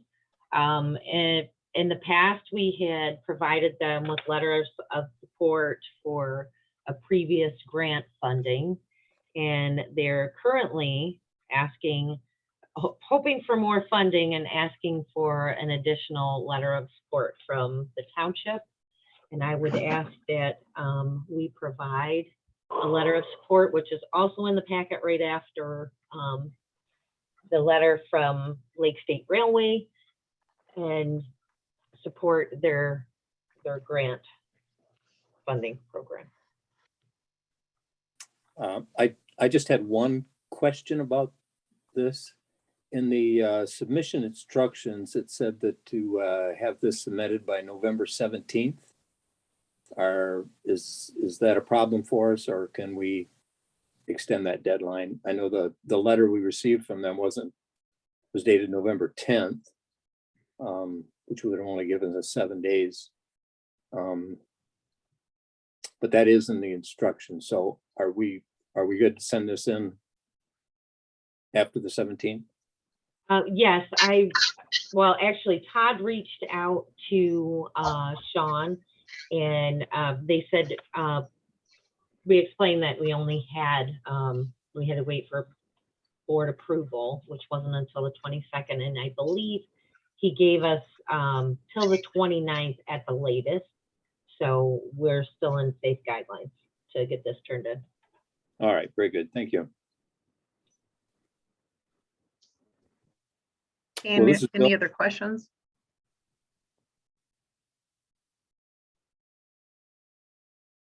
Oh, Well, sorry. given other questions, I would make a motion to approve drafting a letter of support for the Lake State Railway Company Consolidated Rail Infrastructure and Safety Improvement Grant application. or Palmer. Sutton, Okay, so there's a motion by Mr. Palmer, support by Mr. Sutton. A roll call, please. Mr. Spencer, Yes. Mr. Palmer, Yes. Mr. Sutton, yes, Mr. Wishbarth, Yes. Ms. McGuire, Yes. Ms. Richards, Yes, motion carried. Moving on to the Hushra budget recommendation fiscal year 2022. Tammy? Okay, you each have a copy of Hushra's proposed budget. I have also included their capital improvement just to back up the backup documentation for the spending. As you can see, we are budgeted for $551,000. It's quite pricey, but it's an average increase for us. Oh, excuse me. Is there any questions? Has the attorney looked at this? No. Does he? I was not aware that he needed to look at Hushra's budget.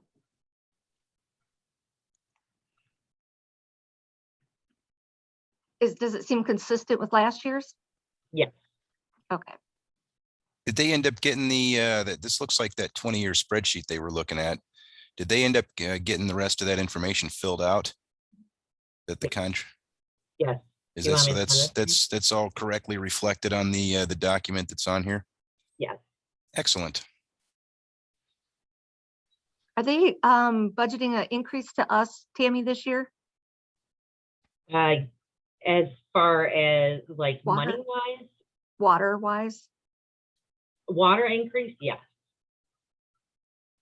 That's down at the bottom. If you look down at charge for services allocation, Okay. that's definitely an increase. And those gallons, that's actually, I believe, closer. Actually, I'm not gonna. But if I need to, I can check into the actual increase I'd be curious to see what that actual increase is. for this year or last Yeah. year. Okay. The difference between this year and last year. Yep, I surely can grab that. Sorry, Any I just other- thought to ask that. Easy Any to other get. questions?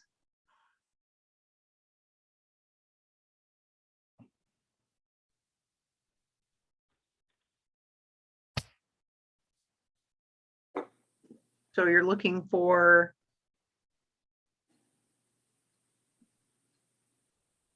lost it already. What are you looking for? Just looking I'm for the looking difference. for board approval.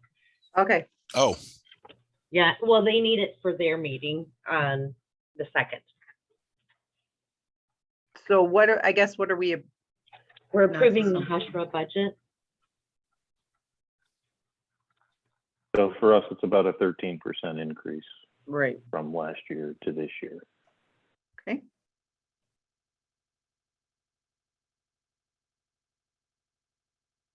Well, I would make a motion to approve the Huron Shores Regional Utility Authority budget as presented. This is Palmer. Okay. Is there support? this is Spencer. I'll support that. Okay, thank you. So motion by Mr. Palmer and support by Mr. Spencer. Roll call, please. Mr. Cummings? No, God, no. Ms. McGuire, No. we'll start again. Ms. McGuire, Yes. Mr. Spencer, Yes. Mr. Palmer, Yes. Mr. Sutton, yes. Mr. Wushtabarth, Yes, Ms. Richards, Yes, motion carried. Next on number 4 is the new fireman hire request. All right, so you have a memo from Chief Alan McGregor to hire 7 new fire people. One of those being a gal, so I didn't want to screw that up. He would actually, his reasoning of trying to get everyone in before the beginning of next year is they have some training coming up in January, and he would like to get everyone in and trained right away. So I would ask that we approve his hiring request. So I saw that it says fireman singular, but then the request is for 7 folks. 7 individuals? Yes. Actually, it says firemen. On the, On the agenda, it says firemen. Oh, yeah. sorry. In his Sorry. letter, it says firemen. Yeah, I was, That's my well, I bad. was Sorry. looking at the agenda and I thought, oh, we need an additional fire personnel. That's great. Okay. And then I read the letter and I'm like, 7 of them. Holy cow. That's went from 1 to 7. So it kind of took me aback. I thought that was worth pointing out. And then it says you guys are talking about sending them to some training academies. Is there a cost to the township for those training academies? I believe so, but that is covered under their budget.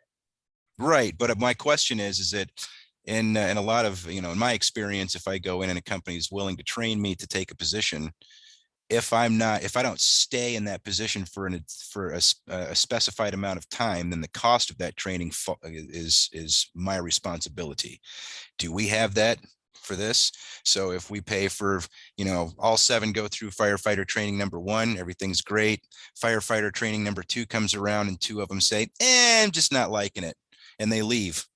So are we going to force them to compensate us for the training pay that we had to pay for firefighter training number 1 if they don't stay and service the department for a specified amount of time? I don't believe we have a policy like that. I mean, you could make it contingent. I mean, that you could approve the higher contingent, and the training. Right. We're talking about lots of retention and things of that nature. And, everybody's seems to be quick to walk off the job if they don't like something.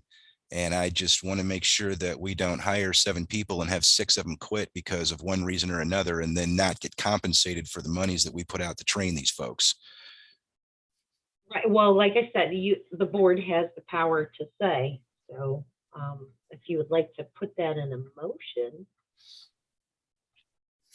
Maybe. I know that that's really necessary. We've hired firemen over the years. When they sign up to be on the fire department, they know that they have to be trained. And as Chief McGregor's pointed out in here, we have an opportunity where the certified training is going to be in Iosco County, where in times past, they've sometimes had to travel, out of the area for this training. And so this is going to be here in Iosco County. So it's local, and it's weekend classes, evening classes, so it doesn't interfere with their work and those kinds of things. And I think generally, people, when they sign up for a fire department, are pretty dedicated people to begin with. I think they have a pretty good idea of what they're getting into, and I think they're pretty well informed that they will have to, have this training to be certified to be firemen. So.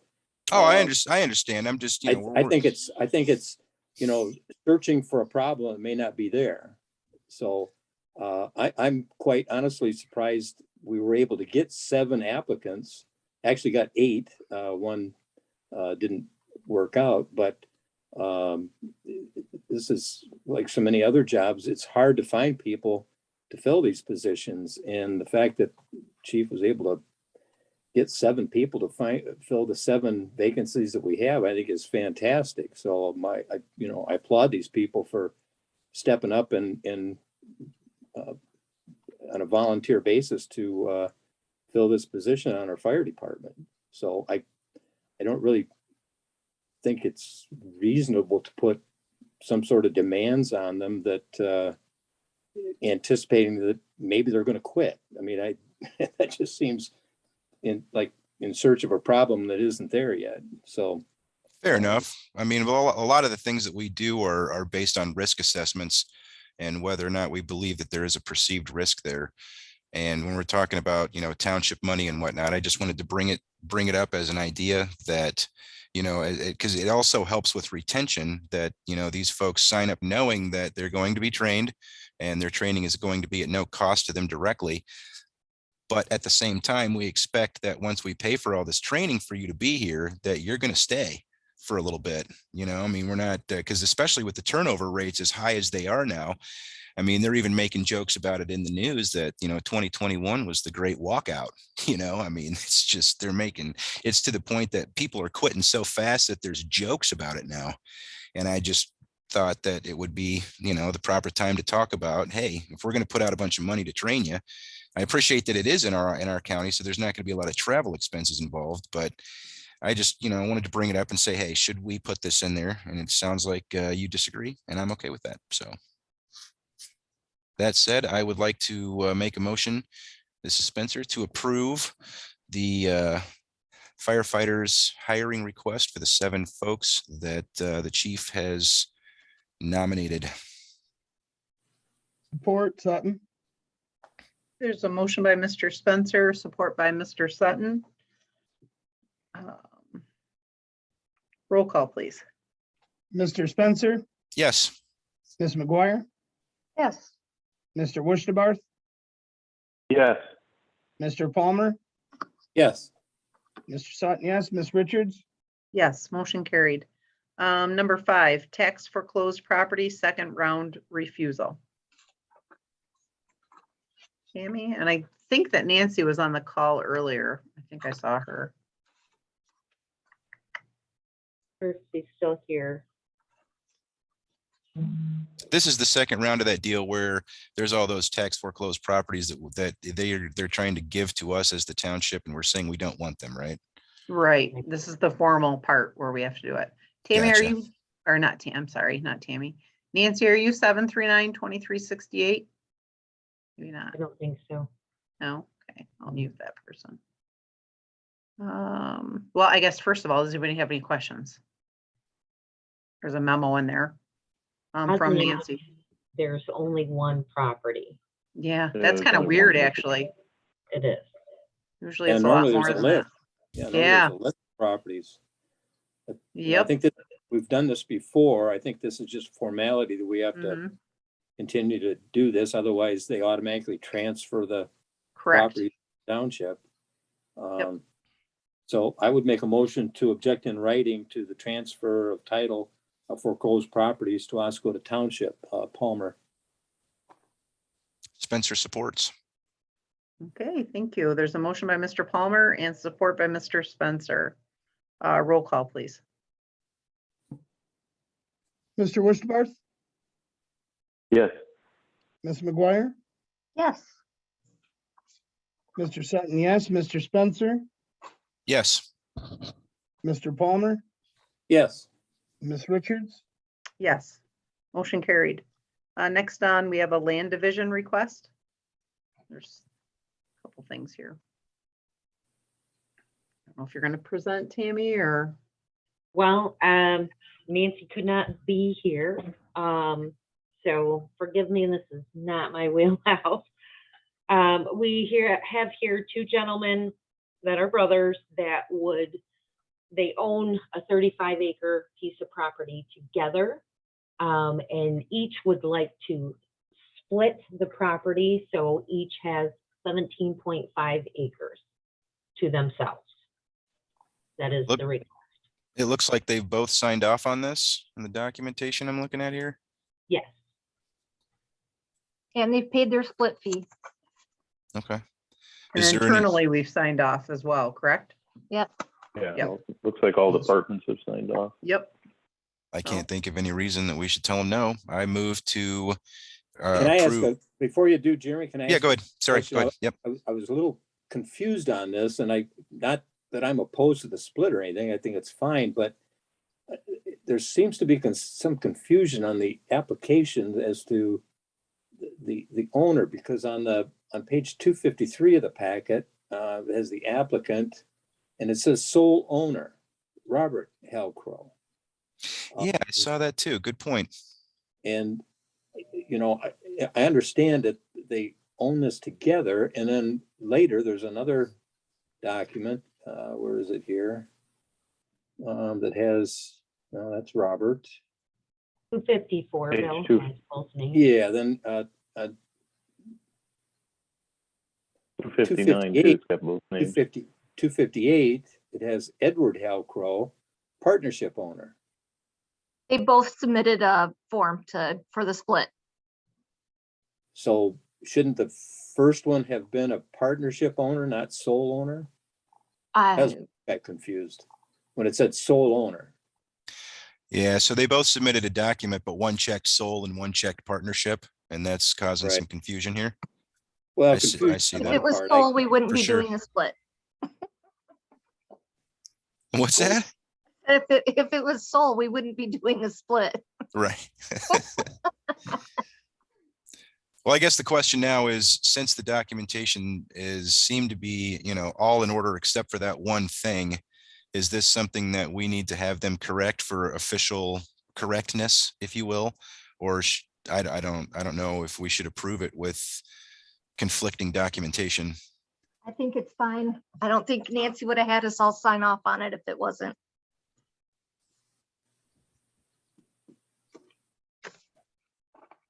Fair enough. Yeah, like I said, I'm not opposed to the split. I was just confused. We have to be cautious if somebody comes in and applies to split property that is owned by somebody else as well. When it said sole owner, then I was confused. Because they should be both joint owners, not sole owners, but And even on the second applicant where Edward signed it, and it goes through that page 1, 2, 3, 4, and 5 at the bottom of page 4 of 5 or 262 of the packet, it's got Edward's signature, but not the brothers. So they both submitted separate documents. They might be internally confused. They both submitted the split document. And if the parcel number, because I don't have that document right in front of me, but when I look it up by their name, if it's the 063-016-100-00300 property, the official owner information includes Edward and Robert Halcrow on it. So they just filled out the paperwork incorrectly. Correct. One of them filled it out wrong. Right. Correct. Should they have both filled it out independently, or should they have both filled out one set of documents together?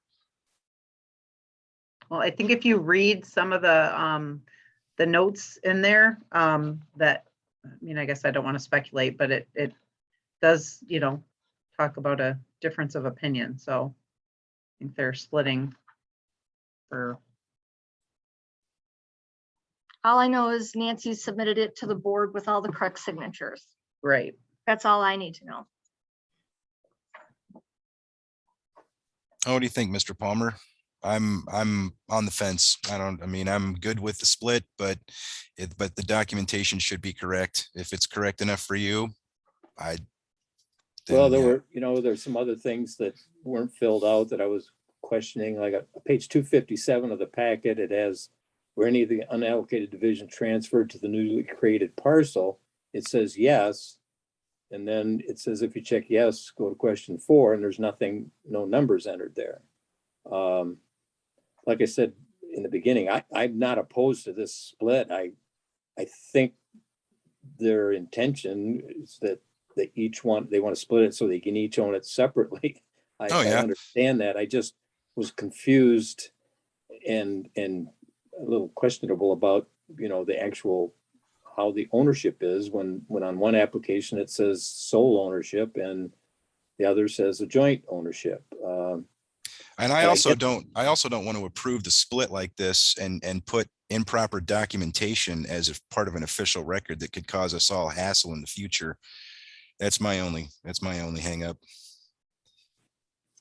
I guess my thought would be we could approve this split condition on the applications being corrected. If that's possible, I guess it would help if I'm thinking if Nancy was on the phone right now, she'd be able to Answer that. answer Yeah. this. But She could abate my fears. what was that, Tammy? I'm sorry. I did try. Right. Well, should we just She move thought to it was post? really You could just simple. postpone it. Yeah, that's what I was just going to say. Oh, this is Spencer. I move to postpone the land division request for the Halcrow property until our next regularly scheduled board meeting for clarification of documentation. Is I'll there support Palmer.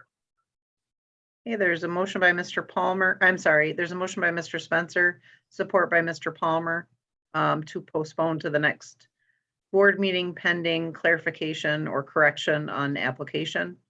Roll call, please. Mr. Palmer, Yes. Mr. Worcesterbarth, Yes.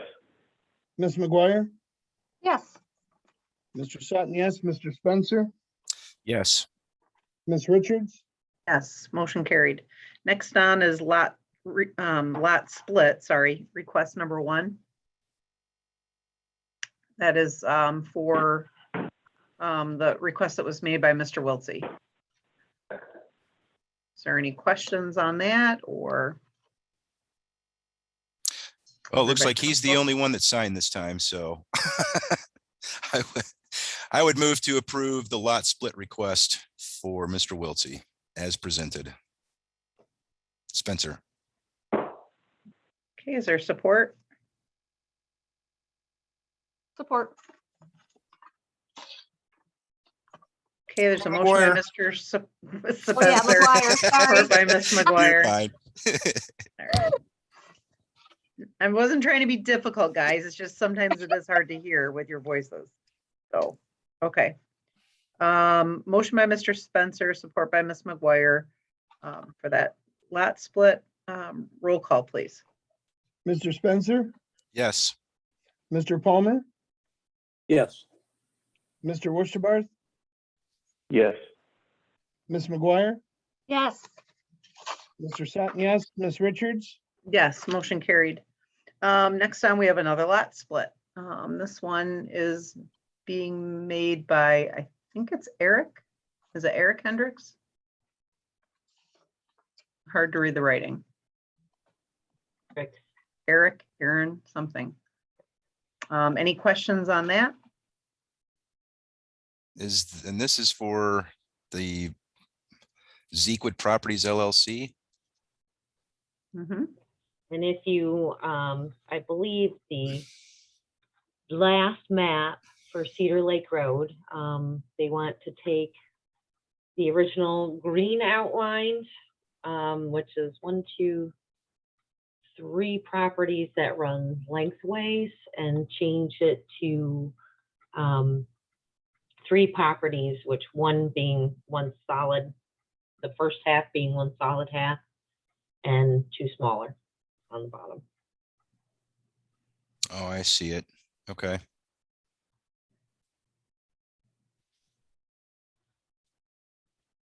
Right, everybody Mm. have any, I mean, we don't have anybody to ask questions to, but if everything looks good, is there a motion to accept or? Well, on do we that need map, additional information? on that map where they've got the blue lines showing what they want it to be, it shows a big red arrow that says easement.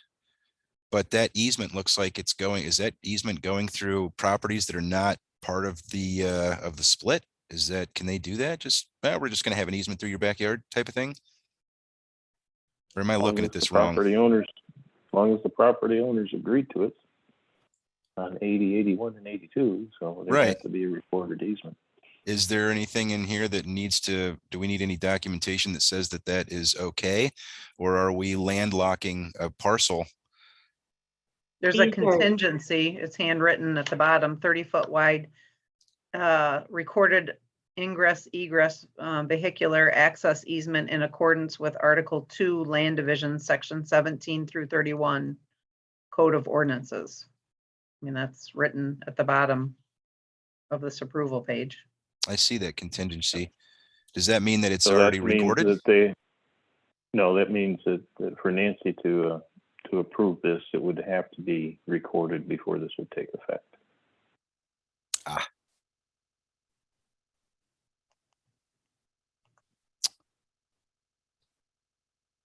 Well, So if they don't record the easement, then this won't be legal.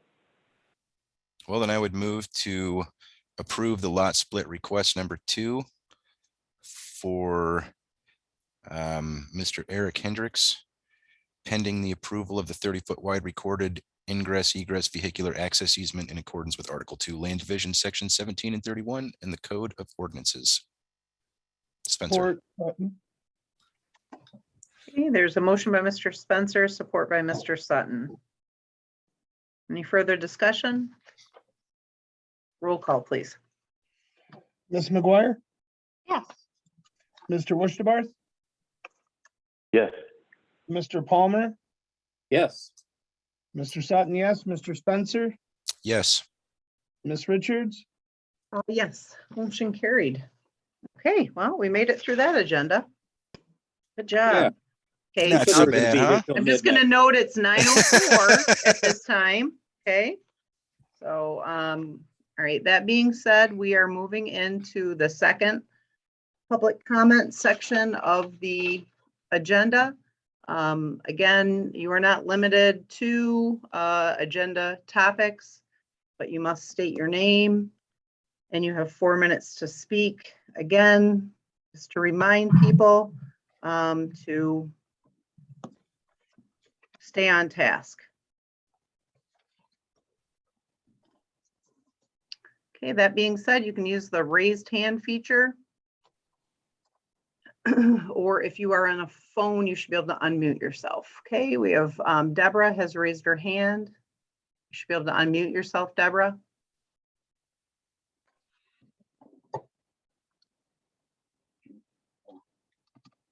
Well, I'll go. No, Can you well, hear me? Deborah, well, actually Deborah had her hand up first. Okay, let her go. Sure, Okay. I'll mute myself. Thank you. All right. Can you guys hear me? Yes. Mhm. Okay. The last week's planning board, we weren't allowed to speak on things that were on the agenda, but, that was the planning board meeting. I noticed in there that they said that the Holiday Inn had not finalized the fire suppression plans and they will not be available until they get final approval from the township. I noticed there was no questions asked about this. The board seemed a little bit more concerned about a bike rack, which doesn't make any sense to me, but seems like this is a little bit backwards, that the township has to approve something in order for them to get the suppression plan. This kind of makes no sense to me, especially given the fact that Mr. Malik has had issues with code violations in the past at one of his hotels that I believe ended up having to close. Also according to the past documents, it said that the hotel was to be completed in 10 to 12 months. And in last week's planning commission agenda packet, it's now saying 18 to 24 months. Again, no comment from the planning meeting. Seems like this should be something that's addressed because it's an awful long time for this ridiculousness to be going on down at our beach area. And it seems like that's a significant change in the contract. Also, just reading back through some of the board meeting agendas, it seems like there's a lot of things that need to be considered when you're approving this hotel to be put down there. And one was that it should not be detrimental to adjacent properties. And I kind of think this is detrimental to adjacent properties in the surrounding neighborhood. Let's see, also they have, it says that building structures, parking areas, utility areas, walls and fences are so designed and located to minimize the adverse effects of such development on users of such development and occupants of adjacent properties. I don't see how that this hotel is gonna be able to accomplish that, because it's gonna be a big old hotel sitting right in the middle of our beach area. Let's see. It's definitely gonna have adverse effects on the beach. Let's see. Also said that any adverse effects to be proposed in such activities will impact adjoining occupants or owners shall be minimized by appropriate landscaping, fencing, or other screening. The town people own the beach, and there's no way that any landscaping or anything is gonna be able to hide a 4-story building. They talked about, another issue was about emergency vehicles having access. You guys are squeezing a huge hotel onto a very small lot, and I have no idea how you're gonna be able to get emergency vehicles in there if needed. And also, I was informed that Oscoda does not even have a ladder truck, and it's a 4-story building, and this just, to me, seems like a recipe for disaster. I mean, my yard is bigger than 1.8 acres. So, also, there's another section where I found it said that placement on the property is to encourage views of Lake Huron and adjacent open spaces.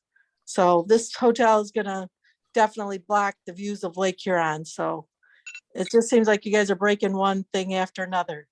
Like tonight's meeting. Okay, Mr. all right, Dickerson- that's 4 minutes. That's 4 minutes, Deborah. Thank you.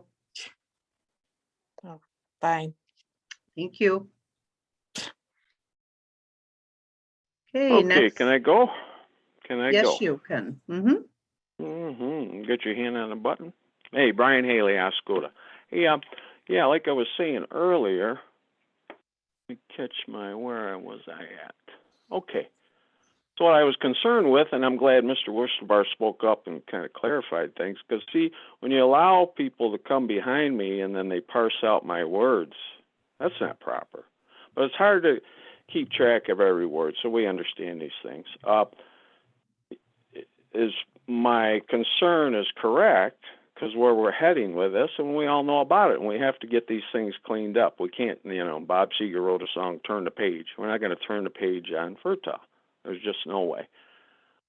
This has never been, the difference between myself and some others I see is, this is business for me. And that's the way I look at it. So there's no point in getting all personal about it. Speaking of the MEDC and the RRC, okay. Now, they do have grant offerings, but they're not an authority here. And I've mentioned this to Mr. Spencer before, and he has agreed with that. They're not an authority. So what I'm really seeing, though, is they put out the carrots, fine. You've never heard me knock the whole, I don't deal this way. I don't throw out the... So you guys signed up for this stuff, and you're going to try to make it work. But this goes to a conversation I had with Mr. Palmer about 3 years ago, 2.5. He said, concerning these programs, I pointed out to him, man to man, yeah, you sign up for this, but they pull strings on certain things. And some of those strings are being pulled. There's no doubt, to me, as I see it. So things come forward from the RRC to Mr. Dickerson. Now, he gets that to the EIC and the planning group. Folks, they're not doing their homeworks. You guys aren't in on every of those planning committees. I've been in on enough of them. They're not. It's a rubber stamp thing going, and we can't have that. I want to hold Mr. Palmer to his word. We're going to look at everything that is brought forth to that group, and we got to examine it. We all want to do that as adults. Now, we have 3 programs right now. You've got a problem with your website. It's not done. That was an RRC-inspired program. You allowed Mr. Dickerson to confuse it with documents on demand. My concern was proper on that. Now, then you also have the short-term rental. I haven't heard Mr. Palmer bring up the fact that at the planning committee, they believe that the whole program is bunk. Well, here's the problem. This is what I'm talking about. Use this example. When I first heard of that program, I looked up short-term rentals. I read through it all, also did some background checks on things, and I also reached out to Elk Rapids. Now, all of that narrative, there was no homework done on the company itself. There was none, but it was rubber stamped. We can't have that, folks. We can't. Here's the final one. You have the vacant building registration law. or ordinance, whichever way you want to call it, another RRC-inspired program. I can guarantee you, Mr. Spencer, you haven't read through that. There's no way you could sign off on those things. It's not about the intent of trying to fill empty buildings. All of our laws are derived from what? The Constitution. You compare that vacant building registration law, it is abhorrent to not only a state, it's the United States Constitution. That's where our laws come from. That's the things you have to respect. You guys are smart enough. When you read through the vacant building registration ordinance law from the RRC or wherever you brought it forth, you implemented it to get RRC certified, part of the program, the carrot and the stick. All right, thanks. At Timer's least going I got off. my. Thanks, sorry. It's a quiet time. You know, I you don't why should have the gave me phone a was quiet. couple more minutes. You should have gave me a couple more minutes. Well, you should have. No, I was proper at the beginning. When you All right, review this thank meeting, you. you'll see I was correct. I was correct. All right. I was right there. I don't think so, but Thanks. thank you, Brian. Oh, I know. Okay, moving on to another public comment. Is there somebody else that would like to make public comment? And this is Economic Improvement Director Todd Dickerson. May I make a public comment? Yes. All right, so just for the record, I want to make sure that as much quality information gets to the public as possible. And I would like to point out another flaw and error by Mr. Haley. The vacant building registry has nothing to do with our RRC certification. That is not a program we had to adopt in order to fulfill our quest for RRC. So just for the good of the public, I want to point out that Mr. Haley is yet again wrong in his statement. Thank you.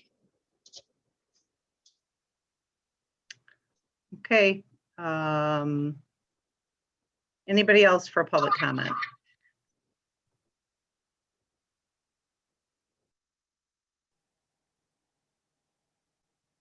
Raise hand feature or unmute if you're on the phone.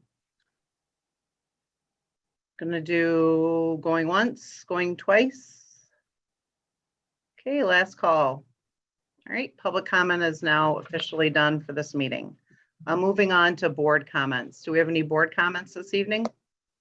I'll go first. Mhm. Go ahead, Josh. I just wanted to wish all of you a happy Thanksgiving to my fellow board members. It's been a fun year. We've just come up to a year and I think we've come a long way. And I just wanted to say happy Thanksgiving to the citizens of Oscoda Township as well. Hey, thanks, Josh. Go ahead, Jamie. Wanted to say happy Thanksgiving to all the board members also and mention the 1-year anniversary for us. And I also believe we've come a long way and looking forward to the next 3 years.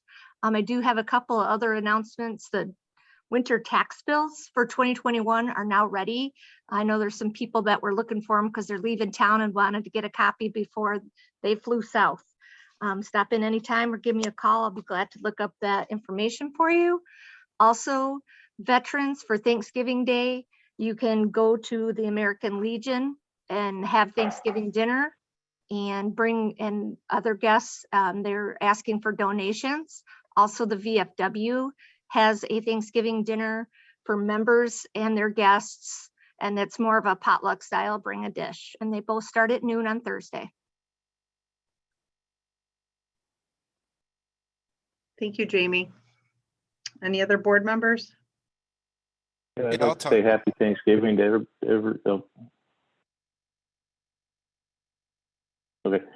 I'd like to say happy Thanksgiving, everybody. Please enjoy the time with the family. It's been a great year. I think we've done a lot, as everybody said. I appreciate everybody's effort on that. I think we've got a long way to go, but we've got a good upside in this community as things were starting to put some pieces in place for more development here in the future. And then just lastly, last night, as my wife and I were walking into a local restaurant here in Oscoda Township, came up on a gentleman that just had a trip and fall and cut his head pretty hard, and it required stitches, but weren't sure about if he had a concussion or anything, so we called, my wife called the ambulance. And I think we need to make this a priority next year with the county. Because even though this was, I'd say, kind of a minor issue, it did require medical treatment that he had to not be transported by the ambulance down to the Tawas Hospital. But it did require stitches. But if it was a heart attack, it took 15 minutes for the ambulance to get there. First, we don't have our first responders anymore. And if it was a heart attack, I don't know what we'd do. But as we have the majority share of the population here, we've got to work out something with the county that we've got better emergency services here for our citizens and for our employees at factories up here. It's just something I think we need to, as a board, put a priority on. It was far too long. And nothing against the service, the ambulance service last night. The two people there were just awesome. It was just simply the amount of time to get there. So with that, everybody enjoy the Thanksgiving holiday. Okay, anybody else? I'll toss out a happy Thanksgiving to the citizens of Iosco County and anyone listening in today. You know, it's a day of giving thanks. Don't forget to give thanks. Okay. Yeah, and I would like to just echo those thoughts, wishing everybody, all of my fellow board members, a happy Thanksgiving, and all the residents of Oscoda and everyone listening, have a happy Thanksgiving. I did have a question. I'd mentioned at a previous meeting when we were talking about getting back to in-person meetings. I think it was indicated that McTV and the theater wouldn't be ready at least till the end of November. I had suggested possibly we could have our December meeting in person.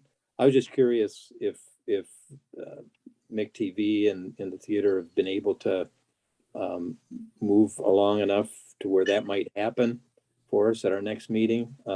If not, I guess it'll be after the first of the year. I can kind of answer that if Miss Richards allows. Mhm.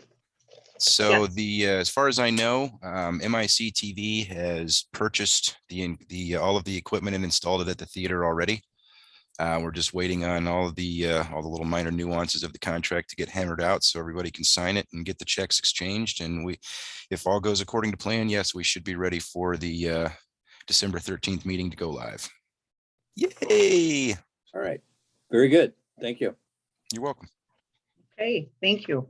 And I guess I'm the last. I would like to sentiment or agree with everybody said, whatever the word is. I would like to also say happy Thanksgiving to everybody on the board and all the residents of Oscoda Township as well. I did want to point out that we do have a Northern Lights Christmas parade coming up on Saturday, December 4th. That will be festivities start at like 4 o'clock, 4 to 5:30 on Dwight Street. Dwight Street will be closed. Lions are doing something a little bit different this year. Instead of having their party inside, they're going to have Santa will be on Dwight Street from 4 to 5:30 to be able to listen to some of the kids' wishes, and gifts will be given out for age appropriate people, that is, that go to see him. And then there's going to be, the usual things, usually hot chocolate, donuts, that kind of stuff in front of the fire barn. The sirens always do chili. And then the parade itself starts at 6 p.m. And then following the parade, there is a free movie that's offered at the Lake Theater. It's free because it's paid for by local businesses that are sponsoring that movie. So it's free admission for people to get in. And then, you have to buy concessions and stuff. So again, we did not have the Christmas parade last year due to COVID. We are having it this year as it stands. So with that, I would like to make a motion that we adjourn at 9:22. So moved. Hey, thank you, everybody. Thank Thanks, you. everyone. Happy Thanksgiving. Woo! Thanksgiving!